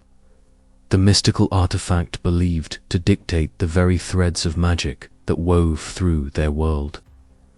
Elin's fingers brushed the worn leather of her satchel, feeling the fragment of the legendary fabric tucked safely inside the same fabric that had first awakened her latent abilities and set her on this path. Myra's presence beside her was a steady comfort. The rogue tailor's keen eyes flicked to every shadow, alert and unyielding. Finally, they reached the cavern mouth, a yawning archway carved into smooth stone, veined with shimmering minerals that caught the faint light and scattered it like stars across the walls. A gentle hum emanated from within, a resonance that felt alive, vibrating through the soles of their boots and humming beneath their skin. "This is it," Elin whispered, stepping forward. The chamber inside was vast, its domed ceiling lost in darkness. At its center stood the Loom, enormous construct of interlaced threads that shimmered with an ethereal blue light. It pulsed softly, as if breathing, each filament weaving and unwinding in an endless dance. Myra reached out hesitantly, fingertips grazing the edge of the Loom's frame. "It's alive," she breathed. Elin nodded, her eyes wide with awe. "Not just alive, it's the source, the heart of fabric magic itself." As they approached, a figure began to coalesce from the luminous threads, a guardian formed from light and shadow, its form shifting like a living tapestry. Its eyes, pools of radiant silver, regarded them with ancient wisdom. "Welcome, child of the Threadwrights," it intoned, voice resonating like 1,000 harmonized strings. "You who seek the truth of the weave, step forth." Elin swallowed her apprehension, feeling the weight of generations pressing upon her. She stepped closer, her hand reaching out to touch the Loom's shimmering surface. The moment her fingers met the threads, a warmth spread through her, a pulse syncing with her own heartbeat. Visions unfurled before her eyes, the birth of fabric magic, the weaving of destinies, the interconnectedness of all living things through the Loom's infinite tapestry. She saw the rise and fall of guilds, the hidden bloodlines, the sacrifices and betrayals, all threads woven into the grand design. "Fabric magic is not merely a tool," the Guardian explained. "It is a living force, a reflection of the balance between creation and destruction, order and chaos." Elin felt the profound weight of this revelation settle inside her. The Loom was not a relic to be controlled, but a sentient nexus that required stewardship and respect. When she withdrew her hand, the energy lingered, a newfound clarity coursing through her veins. "I understand now," she said softly. "My role is not to dominate the weave, but to guide it, to ensure its harmony." The Guardian nodded, then began to dissolve back into the Loom's threads, its final words lingering in the air. "The future is yours to weave, Elin of the Threadwrights. Choose your stitches wisely." Emerging from the cavern, the first light of dawn spilled across the horizon, golden threads weaving through the sky. Elin and Myra stood side by side, the weight of the past lifted, replaced by the boundless potential of a new dawn. "The kingdom will never be the same," Myra said, her voice tinged with awe. Elin smiled, feeling the pulse of the loom still thrumming within her. "No, it will be better, because now we understand the true fabric of our world." Together, they turned toward the rising sun, ready to weave the future. The journey to the lost loom was not merely a quest for an artifact, but a pilgrimage to the very soul of fabric magic. As Elin had learned throughout her trials, magic here was more than threads and stitches. It was the living breath of the world itself, and she was its newest guardian. Though the road ahead promised challenges and changes, Elin embraced her destiny with reverence, hope, and an unshakable resolve to protect the legacy of the Threadwrights for generations to come. The threads of her story, once frayed and torn, now shimmered with endless possibility, woven tightly into the ever-evolving tapestry of the kingdom of threads. The air was crisp and charged with an electric anticipation, as if the very atmosphere sensed the magnitude of the day. Elin stood on the marble steps of the newly constructed fabric hall, the heart of the kingdom's transformed magical world. Before her gathered a sea of faces, tailors, apprentices, citizens, and former guild members, alike each bearing the marks of struggle and hope. The banners fluttered above, stitched from the patches of once opposing guild colors, now woven into a magnificent tapestry that symbolized unity. The very fabric danced with magic, shimmering softly in the morning light. Elin's cloak billowed behind her, a patchwork of enchanted textiles gathered from across the kingdom, each piece a story of rebellion, alliance, and renewal. Her amber eyes scanned the crowd, meeting gazes filled with expectation. Master Joran stood nearby, his aged hands folded calmly, the intricate sigils on his embroidered robe reflecting the dawn's glow. Aris and Leora flanked Elin, representing the new coalition, those from the heart of Loomhaven, and those from the fringes, where forbidden magics once thrived in secret. With a clear, steady voice, Elin began, "Today we weave a new destiny. The threads that once divided us, the guilds, their secrets, their monopolized, are unraveling. In their place, we build a kingdom where fabric magic is not a tool of control, but a shared gift, nurtured and grown by all." The crowd erupted in cheers, the sound cascading through the city like a wave of hope. The fabric hall's enormous doors swung open, revealing a grand chamber dominated by a loom-shaped table, its surface alive with glowing threads that shifted and intertwined with a life of their own. Around it sat the council of Guildhouse's former guild leaders, alongside representatives from fringe communities, their garments a vibrant blend of old and new, traditional sigils entwined with fresh patterns symbolizing collaboration. Master Joran rose, his voice steady but warm. "This council will govern not with the iron grip of old, but with the open hands of shared responsibility. Together, we will craft laws and practices that honor our histories while embracing the future." Elin moved among the council members as discussions unfolded, each voice heard, each concern addressed. The loom before them pulsed with magical energy, threads representing laws, ethics, and shared resources weaving themselves into a living document. The process was slow, deliberate, yet brimming with promise. Old rivalries softened under the weight of mutual purpose. Later, Elin wandered into a bustling workshop where apprentices from diverse backgrounds practiced fabric magic side by side. The rhythmic click of needles, the soft hum of enchantments, and the vibrant colors of woven cloth filled the room. A young apprentice, her fingers deftly embroidering glowing runes, looked up and smiled. "It feels different now, doesn't it?" Like the magic belongs to all of us. Elin nodded, warmth spreading through her chest. Yes. This is the kingdom we fought for, a place where every thread matters.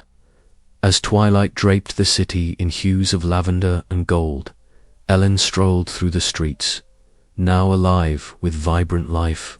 Market stalls displayed fabrics that shimmered with newly shared magics. Street performers wove illusions of light and color. Children chased each other, their laughter mingling with the soft rustle of enchanted cloth. The scent of dyes, fresh cotton, and the earthiness of natural fibers hung in the air, a sensory tapestry as rich as the city itself. Reaching a quiet plaza, Elin paused, gazing at the horizon where Loomhaven spires pierced the sky. The journey had been long and fraught with sacrifice, but the kingdom stood, transformed, united, free, and vibrant. The fabric of society had been rewoven, stronger and more beautiful for its diverse threads. Yet, even as hope blossomed, Elin knew the work was far from over. The new guild houses would face challenges, old ambitions, unforeseen conflicts, the delicate balance of power. But for now, beneath the stars beginning to twinkle like scattered gems on the city's tapestry, she allowed herself a moment of quiet fulfillment. The kingdom of threads was no longer a dream, but a living, breathing reality, and its story was just beginning. Tomorrow, she whispered to the night sky, we weave anew. Each stroke of the quill imprinted the painstaking truths of a world reborn, a tapestry woven not of cloth but of memory, courage, and hard-won freedom. Her hand moved steadily, guided by the weight of the past and the promise of the future. Around her, the scent of parchment and aged leather mingled with the faint aroma of lavender sachets tucked between stacks of ancient tomes. The room was silent save for the whisper of quill scraping paper and the occasional crackle from the hearth. A sanctuary where history was no longer a tool of oppression but a beacon of enlightenment. Elin paused, her dark eyes tracing over the words she had just transcribed. The binding legacy was more than a chronicle. It was a manifesto, a declaration that the stories of the Threadwrights and the Revolution would never again be silenced or twisted by power-hungry guilds. With every chapter, she unraveled the complex web of deceit spun by the old regime and laid bare the true essence of fabric magic. An art meant to unite and empower, not to dominate and enslave. Master Harrow entered quietly, his presence commanding yet gentle. His long white beard brushed against the embroidered sigils on his robes as he approached. "You have done well, Elin," he said, his voice a mixture of pride and relief. "This work will echo through generations." Elin looked up, meeting his eyes. "But will they listen?" she whispered. "They will," he assured her, placing a hand on her shoulder. "The truth, once woven into the world's fabric, cannot be unraveled so easily." Later, in the cozy warmth of the scriptorium, Lysa, the eager apprentice, read aloud passages from the freshly completed manuscript. Her voice, bright and trembling with excitement, carried the stories of betrayal, sacrifice, and hope. Talon, the former guild enforcer whose loyalty had shifted with the tides of change, listened intently, his usual stoicism softened by the power of the words. "It's more than history," Lysa said breathlessly after finishing a passage. "It's a guide, a way forward." Elin nodded, feeling the weight of responsibility settle comfortably on her shoulders.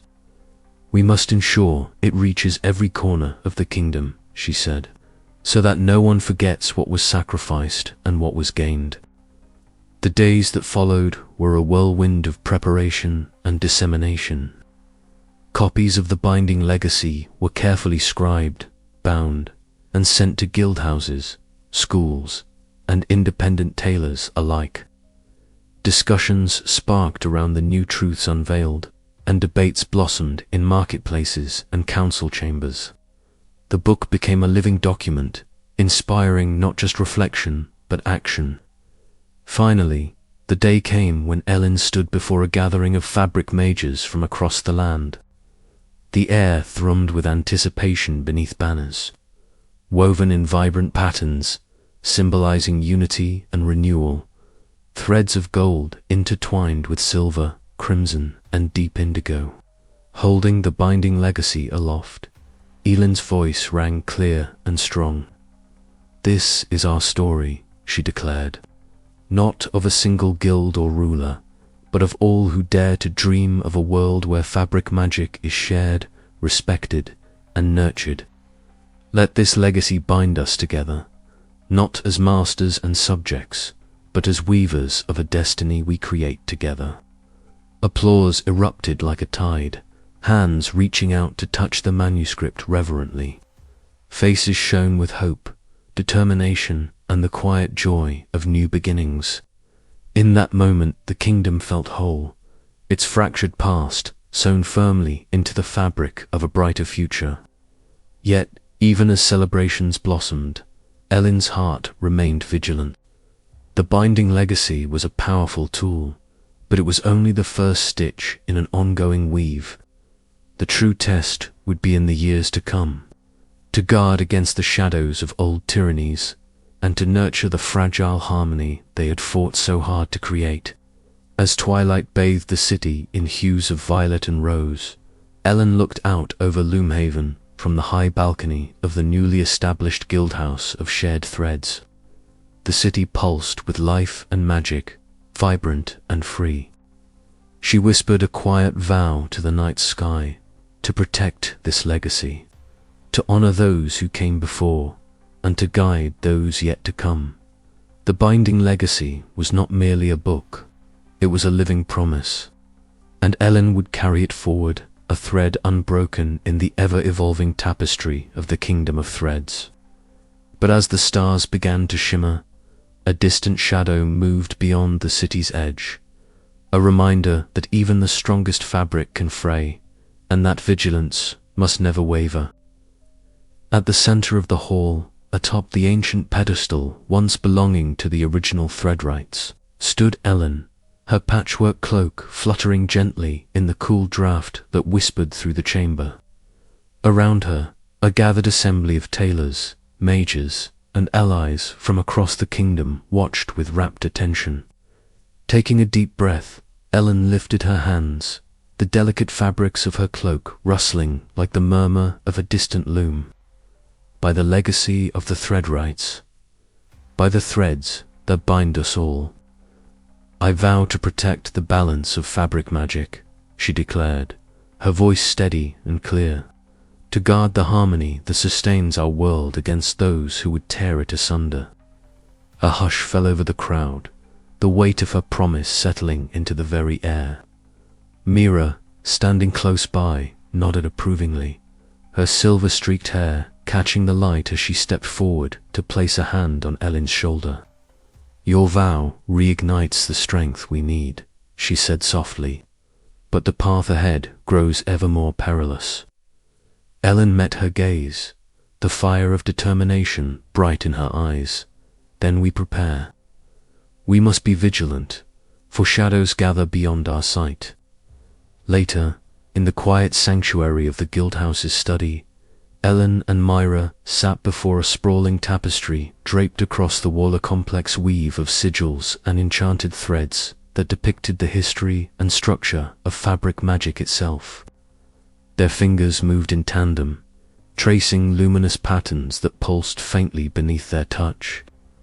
"Look here," Mira murmured, pointing to a subtle distortion in the weaver dark tangle of threads that seemed to writhe unnaturally. "This is no ordinary corruption. It's a new kind of magic, one that feeds on the very essence of fabric itself." Elin's brow furrowed. Who would dare to weave such darkness? Myra shook her head.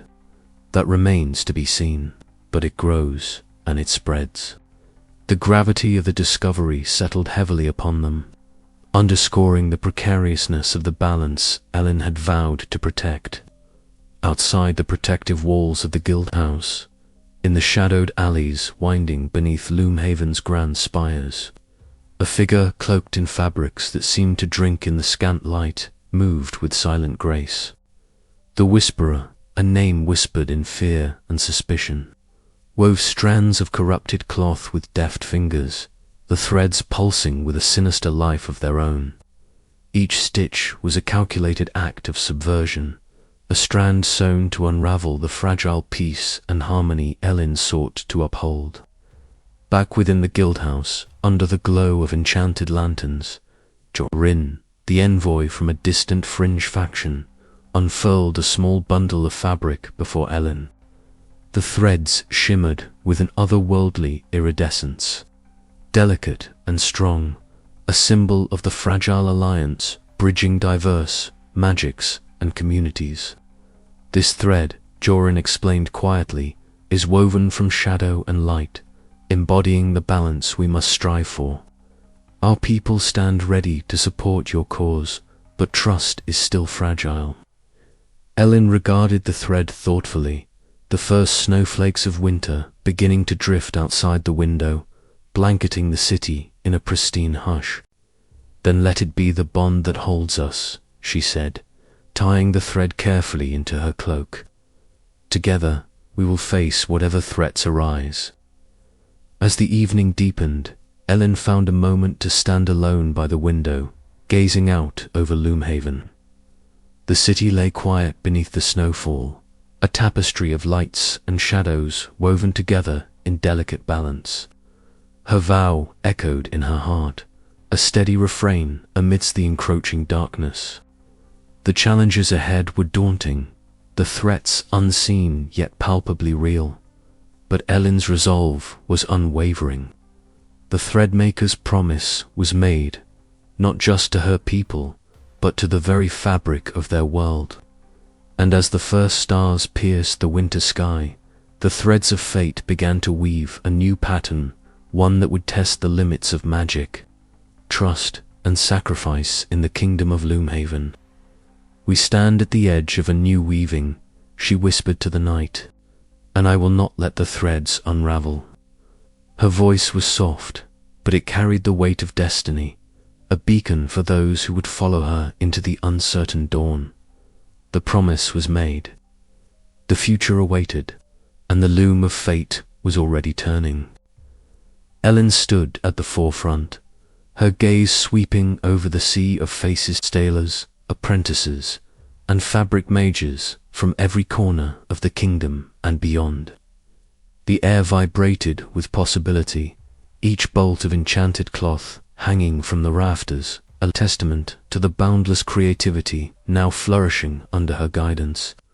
Welcome, Elin began, her voice steady yet warm, to a new chapter in our shared Legotia, future woven not by the hands of a few, but by the many. Murmurs of agreement rippled through the crowd as Myra stepped forward, her silver-streaked hair catching the light. Draped in her living robe, which shimmered and shifted in color and texture, she lifted her hands with practiced grace. Today, Myra announced, I will share a weaving technique that melds the ancient art with the pulse of innovation. A garment that can change its guise, reflecting the wearer's will and the world's endless flux. She reached for a loom set up at the side, fingers flying deftly as threads of glimmering silk and enchanted fibers wove together. The fabric transformed before their eyes, shifting from deep midnight blue to fiery crimson, then soft moss green, as if alive. Applause broke out, punctuated by gasps of wonder. Elin smiled, the sight filling her with renewed purpose. This was the fruit of breaking down the old guild barriers, fostering a culture where knowledge was shared freely and innovation was nurtured without fear. Later, in a sunlit chamber lined with ancient scrolls and modern fabric samples, Elin and Jorin pored over texts that spoke of the earliest Threadwright's experiments.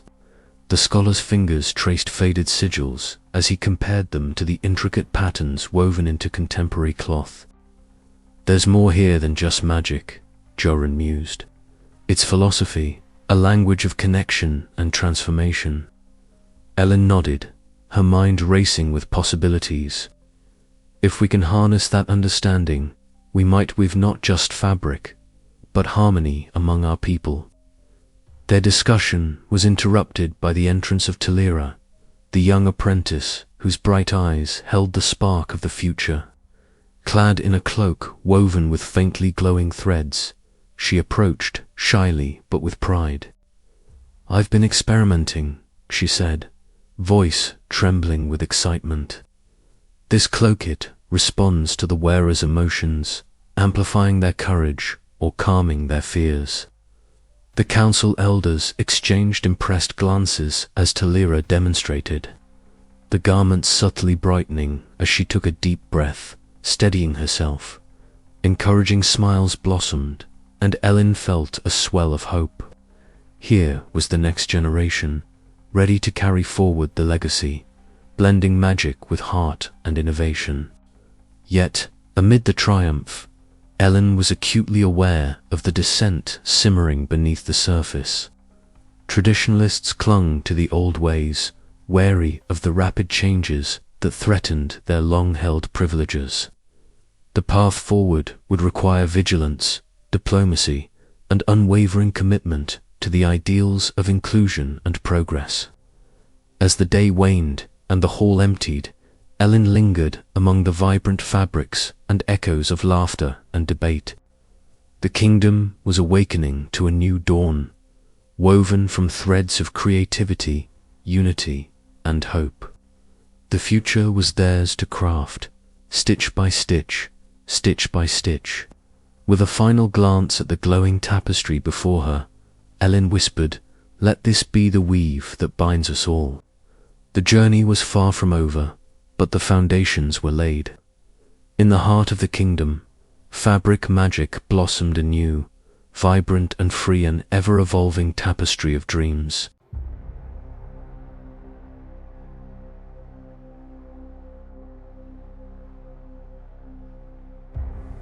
Yet beneath this veneer of peace, the threads of an ancient threat stirred once more. Elin stood at the threshold of the grand guild house, her eyes sharp and unyielding. Around her, the banners of the new order fluttered silently, symbols of unity born from sacrifice and struggle. But even as the kingdom breathed a tentative sigh of relief, whispers carried on the wind spoke of betrayal and fractured loyalties. Elin's thoughts drifted back to the message that had brought her hither, cryptic warning from a trusted informant who had glimpsed shadows moving within the guild's ranks. The past was unraveling, it seemed, frayed at the edges by those who refused to accept the revolution. Master Corvain, once a respected elder, now a man shrouded in suspicion, had surfaced again. His ambitions masked by layers of charm and menace. Alongside him lurked the enigmatic whispering shade, a figure from the darkest chapters of fabric magic's history, whose very presence twisted the air with unease. With Mira at her side, Elin descended into the labyrinthine ruins beneath the city, where the ancient stones hummed with latent power. Each step echoed through the hollow corridors, the air thick with dust and the faint scent of forgotten enchantments. Threads of magic, invisible to most, fluttered in the darkness, a delicate web connecting past and present. Myra's hand brushed against Elin's, a silent reassurance as they navigated the treacherous paths. Their pursuit led them to a hidden chamber, walls lined with relics of the old guilds and tapestries woven with sigils long thought lost. Here, the conspirators had begun their work anew, attempting to revive forbidden fabric magics that could rend the kingdom apart. Elin's heart pounded as she confronted Master Corvain, whose cold smile betrayed his unwavering conviction. "You think peace can be stitched from lies and half-truths?" he challenged, voice low and measured. The old order must be restored. Only through the ancient ways can true power be reclaimed. Elin's response was steady, her voice carrying the strength forged from countless battles. Power built on oppression is but a fragile weave. I stand for a future where magic is freedom, not control. The chamber trembled as the whispering shade emerged, a shadow among shadows, their voice a haunting susurration. The ensuing clash was fierce, fabric magic twisting into blades of light and shadow, weaving a dance of destruction and creation. Elin drew deeply on her heritage, the legacy of the Threadwrights pulsing within her veins, unraveling the dark enchantments with every measured gesture. When silence finally fell, the conspirators lay defeated, their ambitions undone. But victory came at a cost. In the quiet aftermath, Elin found herself alone by the ancient loom, its threads glowing softly in the dim light. Memories, surged faces of ancestors, moments of loss and hope entwined in the tapestry of her lineage. Could the past truly be laid to rest? Or would the frayed edges of history continue to unravel the piece she had fought so hard to weave? Elin's resolve hardened. The fabric of the kingdom depended on it, and she would guard it with every thread of her being. As dawn crept over Loomhaven, the city stirred awake, unaware of the battles waged in shadows. Yet beneath the surface, a new strength blossomed, a promise that the legacy of the Threadwrights would endure, woven into the very heart of the kingdom of threads. Elin entered the chamber, the weight of every eye upon her, each gaze a mixture of skepticism, hope, and cautious anticipation. The fractured factions of the Kingdom Guild leaders, fringe tailors, and foreign diplomats had converged under her summons, drawn by the promise of unity and the fragile dream of peace. Guildmaster Silas, his stoic demeanor barely concealing the undercurrents of old distrust, sat at one end of the long oak table. Across from him, Mara, representing the rugged fringe tailors, bore the scars of years spent surviving beyond the guild's reach. Their history was woven with conflict, and yet here they were, compelled by necessity to confront their differences. Elin took a deep breath, her hands steady despite the storm of emotions swirling within her. "We have all suffered under the weight of division," she began, her voice clear and unwavering. "But today, we have the chance to weave a new seam line, not just in our garments, but in our hearts and our future."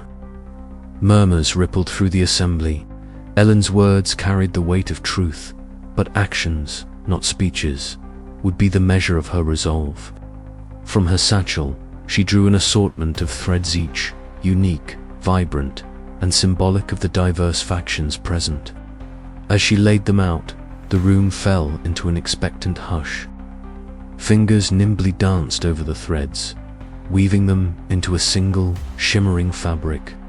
It was a delicate dance of magic and craftsmanship, threads tangling and aligning in harmony.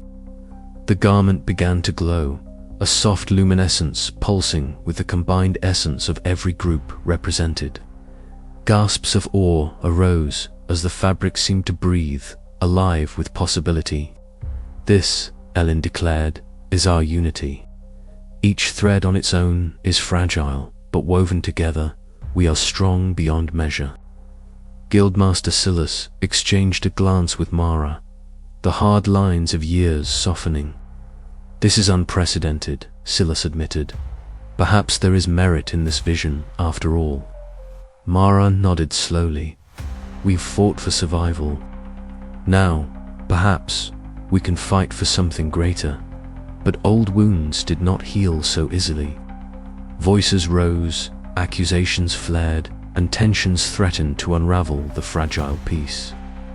Elin stood firm, her presence a steadying force.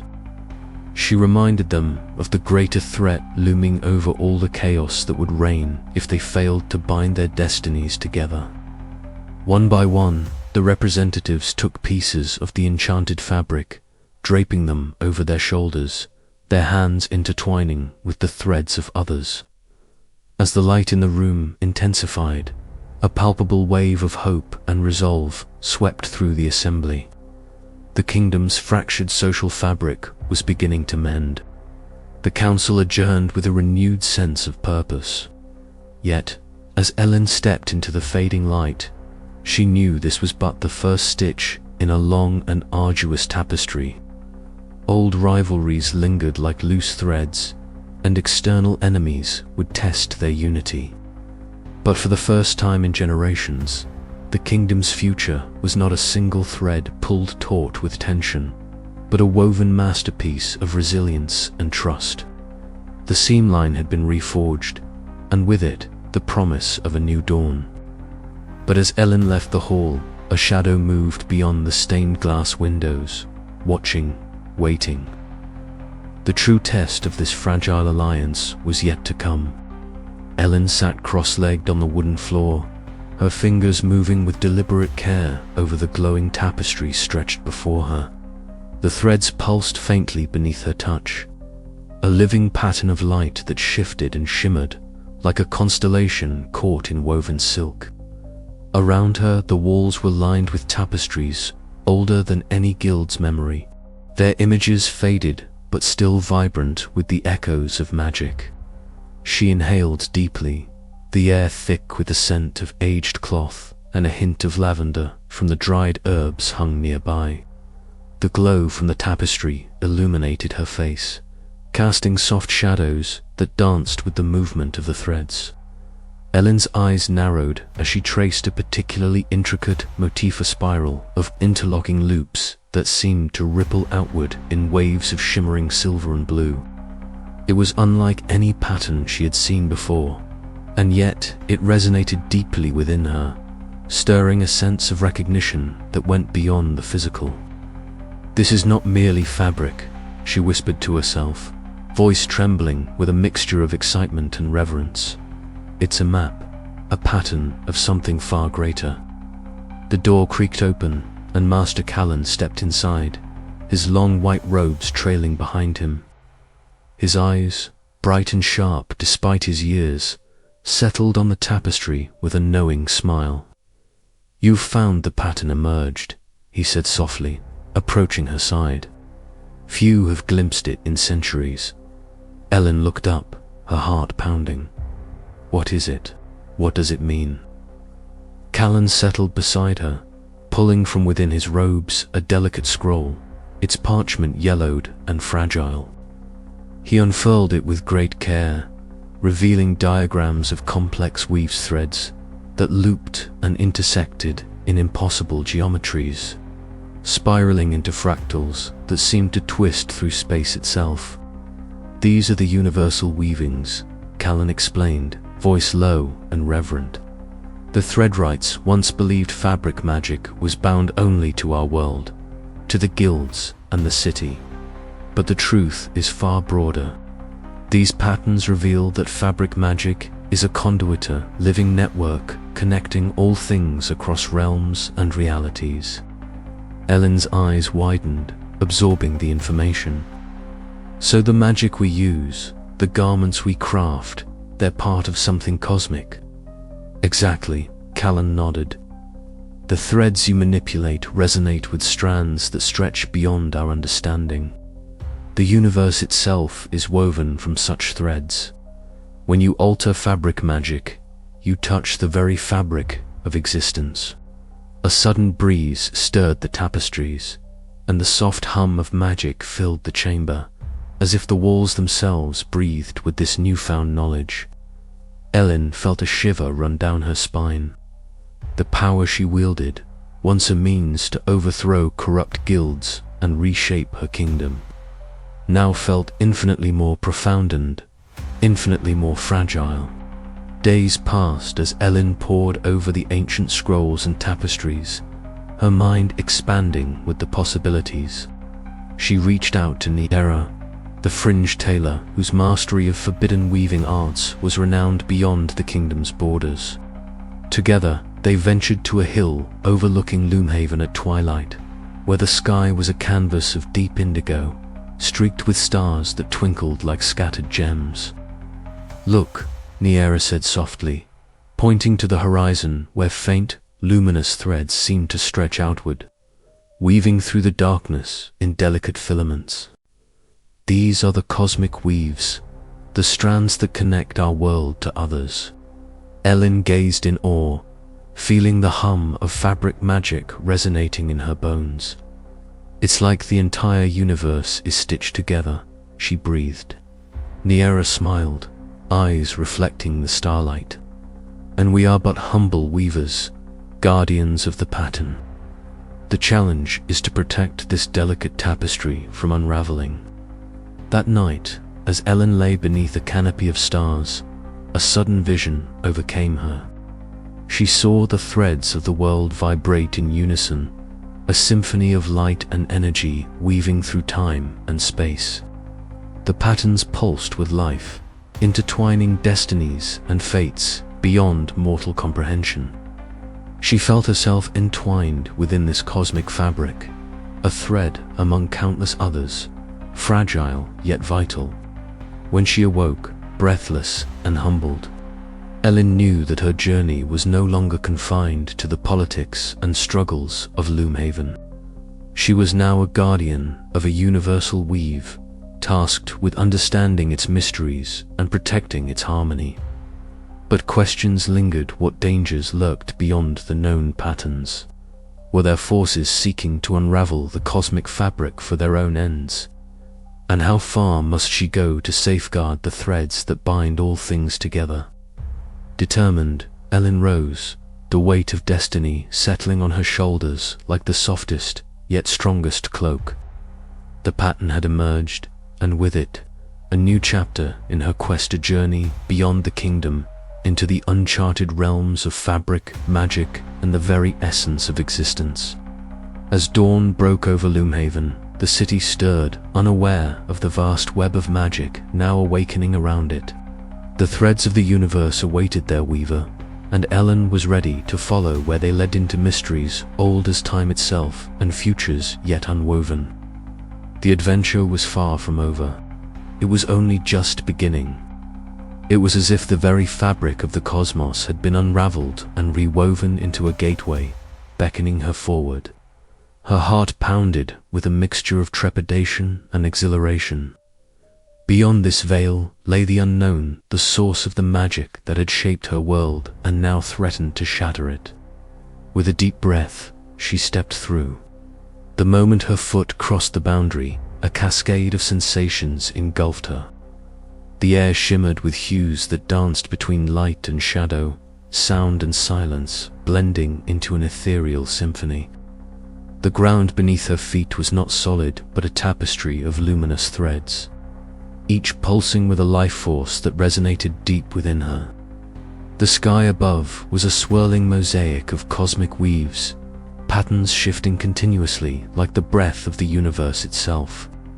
Stars and constellations intertwined with strands of fabric, each thread a story, a life, a destiny.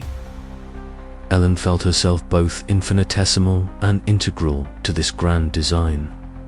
From the shimmering depths emerged Meles, a figure woven from the very essence of this realm. Their form rippled and flowed like liquid silk, iridescent threads cascading in an endless dance. Their eyes, silver and serene, met Elin's with a warmth that both comforted and challenged. "Welcome, Threadwright," Meles intoned, their voice a melody that seemed to resonate within Elin's very soul. "You have crossed beyond the limits of mortal weaving into the loom beyond, where the fabric of existence is spun and held. Here, magic is not merely a tool or power, but the living essence of creation itself." Elin nodded, her voice caught somewhere between awe and curiosity. "I seek to understand, to protect, and to reshape the magic that binds my world. But I fear the forces that seek to unravel it." Meles smiled softly. "All weavers fear the fray, but it is through the fray that new patterns emerge. Come, see with your own eyes." Guided by Meles, Elin moved through the celestial tapestry. They passed countless threads, some vibrant and alive, others frayed and fading. Each thread represented a life, a magic, a possibility. The more Elin observed, the more she realized the vastness of the weave, how it extended beyond Loomhaven, beyond even her kingdom, touching realms and realities she had never imagined. At the heart of the tapestry lay the great Nexessa convergence point, where all threads met and intertwined. Here, Elin sensed a profound energy, the source of all fabric magic. As she reached out, her fingers brushed the threads, and visions flooded her mind. Histories of ancient Threadwrights, cosmic battles fought to maintain balance, and the fragile harmony that held the universe together. But with these visions came a warning, shadowy unraveling at the edges of the weave, a threat not just to her world, but to the entire cosmic order. Elin understood that her journey was far from over. It had only just begun. The Loom Guardians, silent and imposing, appeared beside her. Their veiled faces radiated ancient wisdom and silent judgment. They watched as Elin carefully wove a new thread into the nexus, a symbol of hope and renewal. The fabric shimmered and brightened, responding to her touch. "You carry a heavy burden, Elin," Meles said gently, "but also great potential. Remember, the weave is not fixed. It grows, changes, and evolves. Your choices will ripple through the strands of fate." Elin swallowed hard, feeling the weight of their words. "I will not let the darkness unravel what we have fought for. I will weave a future where magic is free and boundless." As the realm around her pulsed with renewed light, Elin prepared to return to Loomhaven, her mind swirling with newfound knowledge and uncharted possibilities. The cosmic weaves had revealed not only the depths of fabric magic, but also the infinite threads of destiny she must now navigate. Yet, as the portal back home shimmered before her, a whisper echoed through the threads, a subtle hint of challenges yet to come. Of forces lurking beyond even the loom beyond, waiting to test the very fabric of her resolve. With determination shining in her eyes, Elin stepped forward, ready to face whatever awaited her in the ever-changing tapestry of fate. Elin stood at its center, her fingers deftly guiding threads of shimmering light that danced and twisted around her palms. Each filament pulsed with a rhythm ancient and cosmic, a language of the universe itself woven into fabric. This was the culmination of her years of struggle, discovery, and growth, the final weave. Outside, the air was thick with anticipation. The kingdom had gathered here, drawn from every corner of the realm, tailors and mages alike, to witness the birth of a new era. The old guild houses, once bastions of rigid tradition, now sent representatives willing to listen and learn, their faces etched with cautious hope. Master Varin stood beside Lyra, his eyes reflecting the glow of Elin's work. The old mage's hands trembled slightly, not from age, but from the awe of seeing the threads of the loom of fate interlaced with their own fabric magic. Lyra's youthful excitement was palpable. She leaned forward, mesmerized by the living tapestry unfolding before her. "It's unlike anything I've ever seen," Lyra whispered, voice barely audible over the soft hum. Elin smiled, her focus unwavering. "This is the essence of balance," she said, voice steady but filled with emotion. The old magic and the cosmic threads intertwined, not to replace, but to enhance, to create a fabric resilient enough to adapt to the challenges ahead. The gathered crowd watched as the weave grew in complexity and beauty. The enchanted cloth shimmered with hues that shifted like liquid dawn, patterns flowing seamlessly into one another, symbolizing unity among diversity. From the simplest stitches to the grandest sigils, every element was alive, resonating with power and purpose. Yet, amidst the celebration, shadows of uncertainty lingered. Guild Ambassador Soren approached, his posture formal but his eyes searching. The tension between past rivalries and present necessity was tangible as he spoke. "Elin, your work is remarkable," he acknowledged, voice smooth yet guarded. "But the old order will not relinquish control easily. There are forces within and beyond our borders that will resist this new weave. How do you propose we face those challenges?" Elin met his gaze with unwavering resolve. "This weave is not just magic, it's a covenant. We will need unity, vigilance, and the courage to adapt. The fabric of our kingdom is stronger now because it is woven from many threads, age, valued, and vital. Together, we can face whatever comes." The council murmured in agreement, the air shifting from skepticism to tentative alliance. As the ceremony drew to a close, Elin stepped outside. The kingdom's artisans and mages gathered, their faces alight with joy and renewed purpose.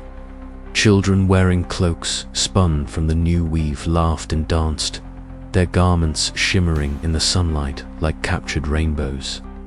Elin inhaled deeply, the scent of fresh fabric and enchanted dye filling her senses.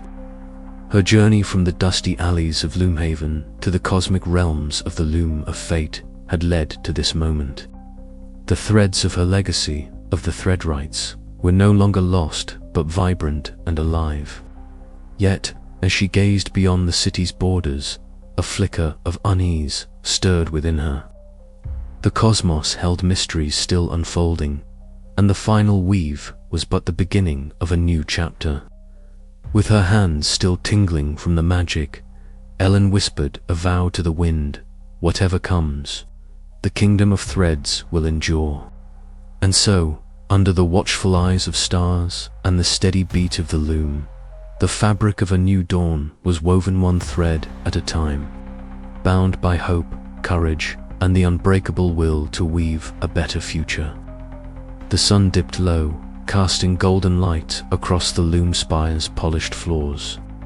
Elin retreated to her chambers, the weight of the day settling into a quiet exhaustion. Yet sleep eluded her as thoughts spun like threads in her mind. The new magic had breathed life into the kingdom, yes, but questions lingered. What of the cosmic forces she had glimpsed? The unseen watchers beyond the stars? Were they allies or harbingers of trials yet to come?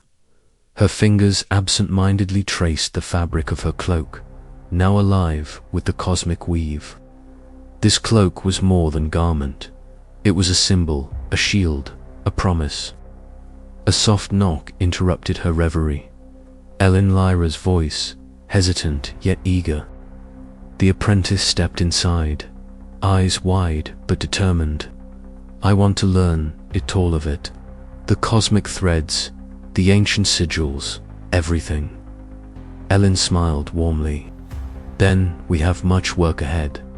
But first, rest. Tomorrow, the true weaving begins." And as night folded over the kingdom, the threads of destiny hummed quietly, waiting for the dawn. The final weave was complete, but the tapestry of the kingdom's future was still unfolding, each thread a story, each stitch a choice, woven into the endless fabric of time. Elin stood atop the gentle hill that overlooked the transformed kingdom, her eyes tracing the intricate patterns of life below. The alleys, where she had once scavenged scraps of enchanted cloth, now bustled with tailors and apprentices, their laughter and chatter weaving a lively symphony into the morning air. The oppressive shadows of the guild's old rule had lifted, replaced by a bright mosaic of collaboration and shared purpose.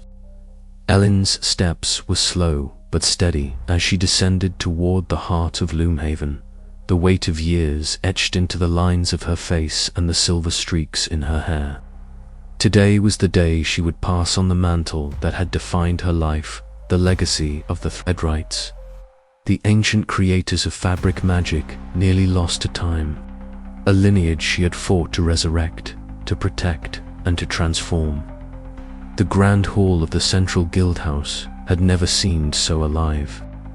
Representatives from every guild house, from the smallest cottages of fringe tailors to the largest weaving houses, gathered in a circle around the ancient spindle that rested on a pedestal at the room's center. The spindle was no ordinary artifact.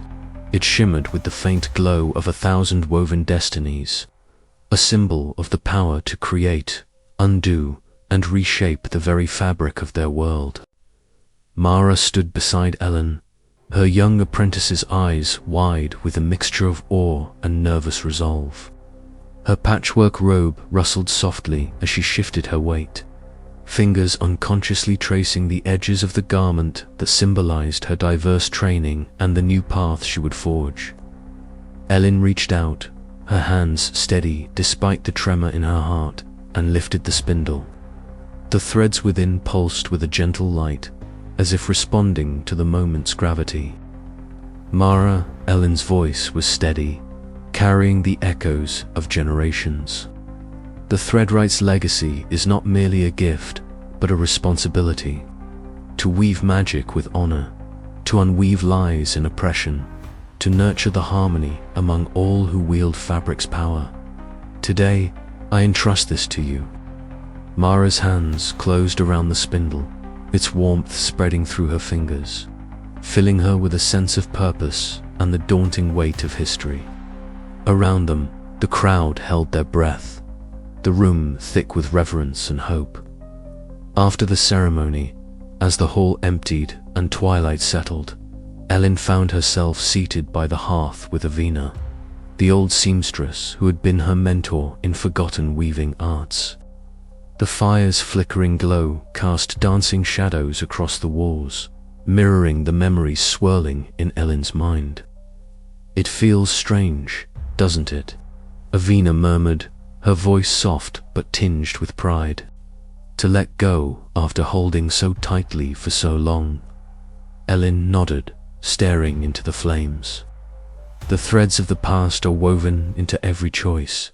The cost has been high, but the future—" She looked up, meeting Avina's wise eyes. "The future is woven by those who dare to dream differently."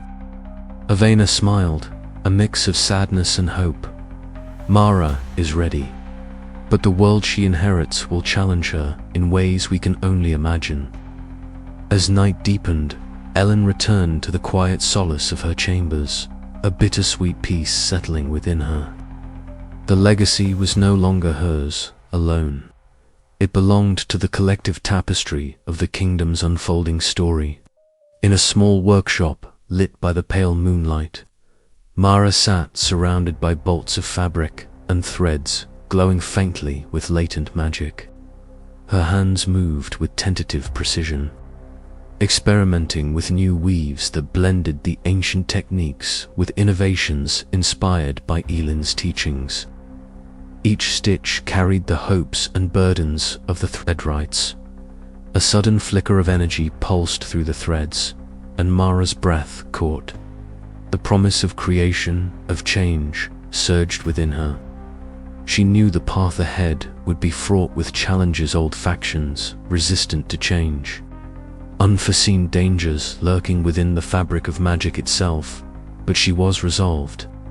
The last thread of Elin's era had been woven into Mara's hands, and the new tapestry of the kingdom was ready to be crafted.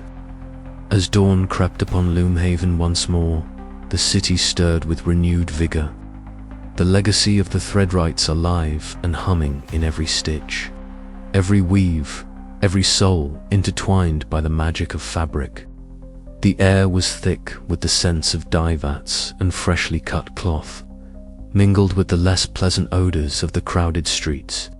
Here, among the roar of merchants and the clatter of hooves on cobblestones, lived Elin, a street urchin whose life was stitched from scraps and shadows. Elin moved with a practiced ease through the bustling market alleys, her sharp eyes scanning the piles of discarded fabric and broken garments left behind by the wealthy guilds. Her fingers, nimble and quick, plucked at scraps that shimmered faintly with enchantment remnants of a magic she barely understood. She knew enough to avoid the watchful eyes of the guild enforcers. Their embroidered sigils marked them as keepers of the city's strict and secretive hierarchy. That afternoon, as the sun dipped low, casting long shadows between the stalls, Elin's fingers brushed against something different. It was a torn fragment of cloth, heavier and softer than anything she had encountered before. The fabric seemed to pulse faintly, alive with a gentle glow that shifted in the dimming light. Intricate patterns wove through its surface, twisting and turning like living threads. Curiosity flared within her, mingling with a sudden, inexplicable sense of recognition.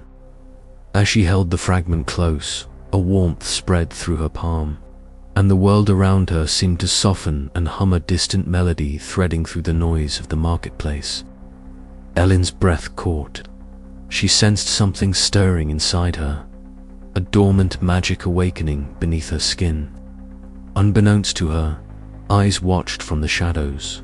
A figure cloaked in deep indigo, embroidered with silver threads, lingered near the edge of the alley, gaze fixed on the girl clutching the fragment. The guild watcher's lips curved into a faint, unreadable smile. The balance of power within Loomhaven was shifting, and this child, this street urchin, might just be the thread that could unravel it all. As night fell, the city's lights blinked on like scattered stars, illuminating the narrow streets and towering spires. Elin found refuge beneath a tattered cloth shelter, the fragment wrapped carefully in her thin cloak. Around her, whispers floated through the cool air, the murmurs of unrest among the tailor guilds, rumors of secret meetings and growing fears. Elin stared up at the sky, the weight of her discovery settling in her chest. The magic she felt was both terrifying and exhilarating. Somewhere deep within, a story long forgotten beckoned her forward, a legacy woven into the very fabric of the city. And as the first stars appeared, she knew her life was about to change forever. The world of Loomhaven, ruled by the guilds and their enchanted garments, was on the cusp of transformation. And at its heart was a girl who had only just begun to unravel the threads of the forgotten.